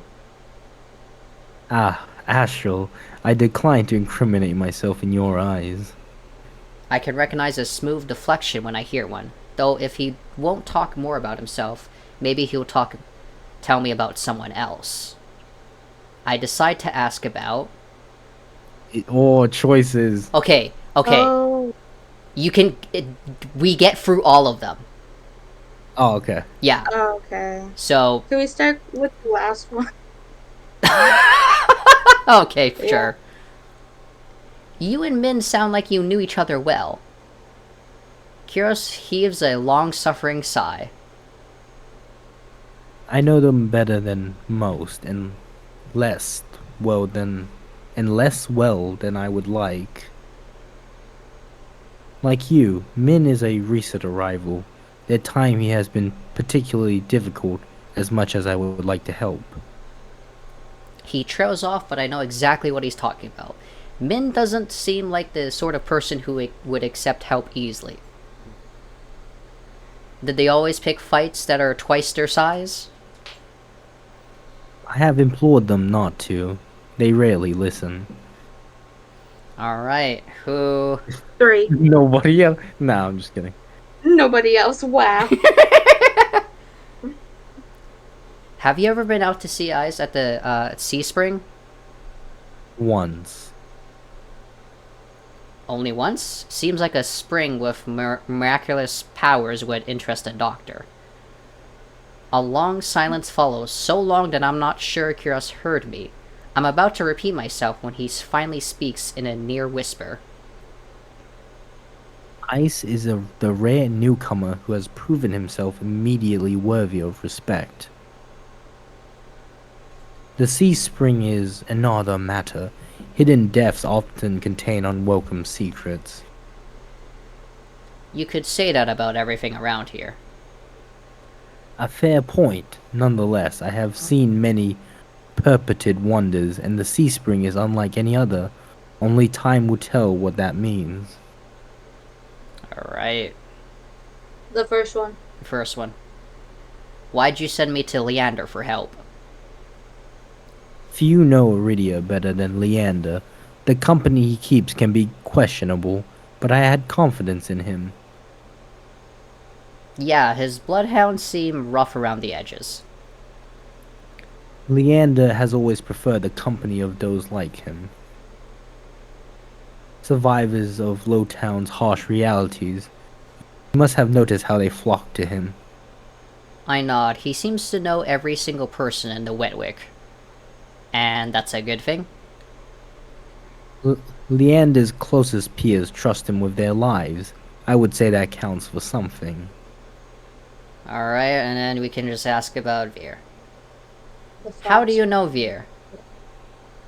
Kyros visibly stiffens, and I remember the venom in Veer's voice when he grabbed me. That fucking doctor. It looks like the feeling is very much mutual. Regrettably, Via is one of my worst patients. How did you cross his path? He stole my room key. You are fortunate that he did nothing else. He is far deadlier than he seems. There's a reason he is not at liberty, a reason for the collar and chain. He seems pretty dodgy to me already. I hesitate, waiting for Kyros to elaborate, but he seems to find even the thought of Veer distasteful. With my curiosity stated for now, I fall silent. I wish Kyros had given me just a little more to go on, but he seems almost as tight-lipped about the others as he is about himself. By the time we're back at the Wetwick, the Armorless district seems even noisier and more raucous than before. Drunken patrons overflow into the streets, which reek of spilt wine. How am I supposed to sleep with all this racket? I suggest the stiffest drink at the bar. Alternatively, a bowl of wax. Very funny. Even with how tired I am, I'm not sure I'll get a wink of sleep. I'm about to say goodnight to Kyros when someone staggers out of the Wetwick and right into me. I stumble back, heels teetering on the edge of the filthy gutter. Astral? Oh, he's closer. The next thing I know, a pair of warm arms catch me around the waist. I find myself staring up at Kyros, pressed against his chest. His grasp loosens, but he doesn't quite let me go. God damn it, I turned into hay for a second. Something shifts in his gaze, his eyes fix on my face, and I feel myself growing hot all over his intense scrutiny. I'm awake again, it's okay. What does he see in me? What's he looking for? Kyros? Ah, my apologies. Even after he moves away, the warmth of his touch lingers through my clothes. I quickly tug my cloak straight, trying to recollect my scattered thoughts. Good night. Thanks for everything today. Oh, You are most welcome. He turns and slips into the crowd, though I can pick out his pristine white coat with ease. A chilly gust howls down the street. When did it get so cold out? Oh, Alright. what? What does this mean? Oh, I don't. It's not really anything. So. Oh, okay. So yeah, I mean. No more. I mean, I love the They just game, I love confirm, the and then men, it's gonna but be like, "Thank you for playing." Yeah. Oh, there you alright. go. I don't think we can do the other stores, or we will genuinely meet 4 hours. Yeah, we're gonna. It's gonna be like just yeah. It's time for people to be sleeping.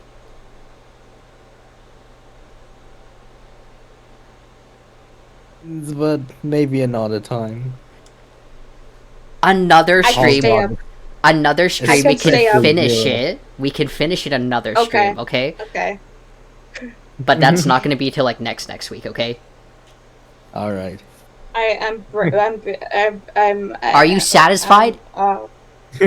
Yeah. I'm so fucking tired. I definitely like do want you people to see the tension between some of the characters because it's wow. I want to see that. I do. Like hint I'm hint, so nudge nudge. tired. There's something between Veer and Ice. Oh. Oh, I thought you meant. man. I thought you meant Hero's name. Well, I thought you said there's something between Ice and Hero. I'm like, what? no. No, that's But what I they mean, said. like she probably. I don't know. I like. But even if I get in bed, I'm just gonna read BL. So I mean, reading until 4 in the Bruh. morning. You say you say your medicine's hitting you, but then you're still gonna stay up till like 3 a.m. reading BL. Yeah. Even though we're Well, literally possibly. playing a possible, BL right here. I got a bag of mixed emotions every day. Okay, I can't help it. Okay, well, it's I probably need to see we hot can men in my life. stream the rest of the routes another time. I'll Yippee. hopefully the Wait, the phone will be- routes? Oh god, that's a lot. No, just the alchemist ones. Yeah. Even though there are like the two other like mage and the hound, but I will probably just like I actually have like a save file of the hound, so yeah, I have the save file of the hound right here because I was playing through that route, and then we I'm have kind the of save. jealous that you kind of save a lot because I save at least one box. Yeah, you can see how every much game. I'm saving. I Like, save every I single don't do it. choice. Because Oh that's yeah, what you're I supposed to definitely do. that. Well, I don't. I mean, sometimes you also want to just save when something interesting happens. Very true. Plus, they Well, do have the sometimes I'm hint of red dumb. text. Sometimes I'm just dumb and just like regret my life decisions. Anyway, I'm gonna let you two go. Thanks for coming in and, staying for so long. I might do your highlight for this tomorrow. Yeah, please do. Actually, just go to sleep. Don't stay up. Jesus Christ. Men can't stop me.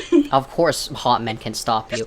But anyway, thank you, Haybail and Dark again for voicing in another BL stream.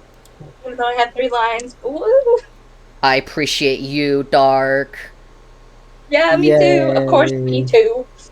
Yeah, Every because you BL make we him voice like consume, I every get single character. stronger. Hey, he can do it. Okay, I believe in him. Every BL we read, I get stronger. Yeah. Your voice gets stronger.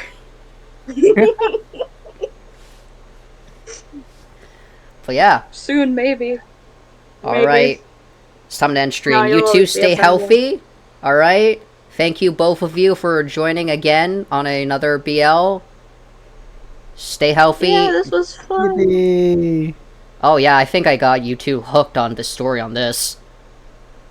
Admit it, Dark. When I'm not tired, yes. It is an interesting game. I'm answering for Dark, yes. It is pretty interesting, so. But yeah, alright. Goodbye, everyone. Go to sleep, or, whatever.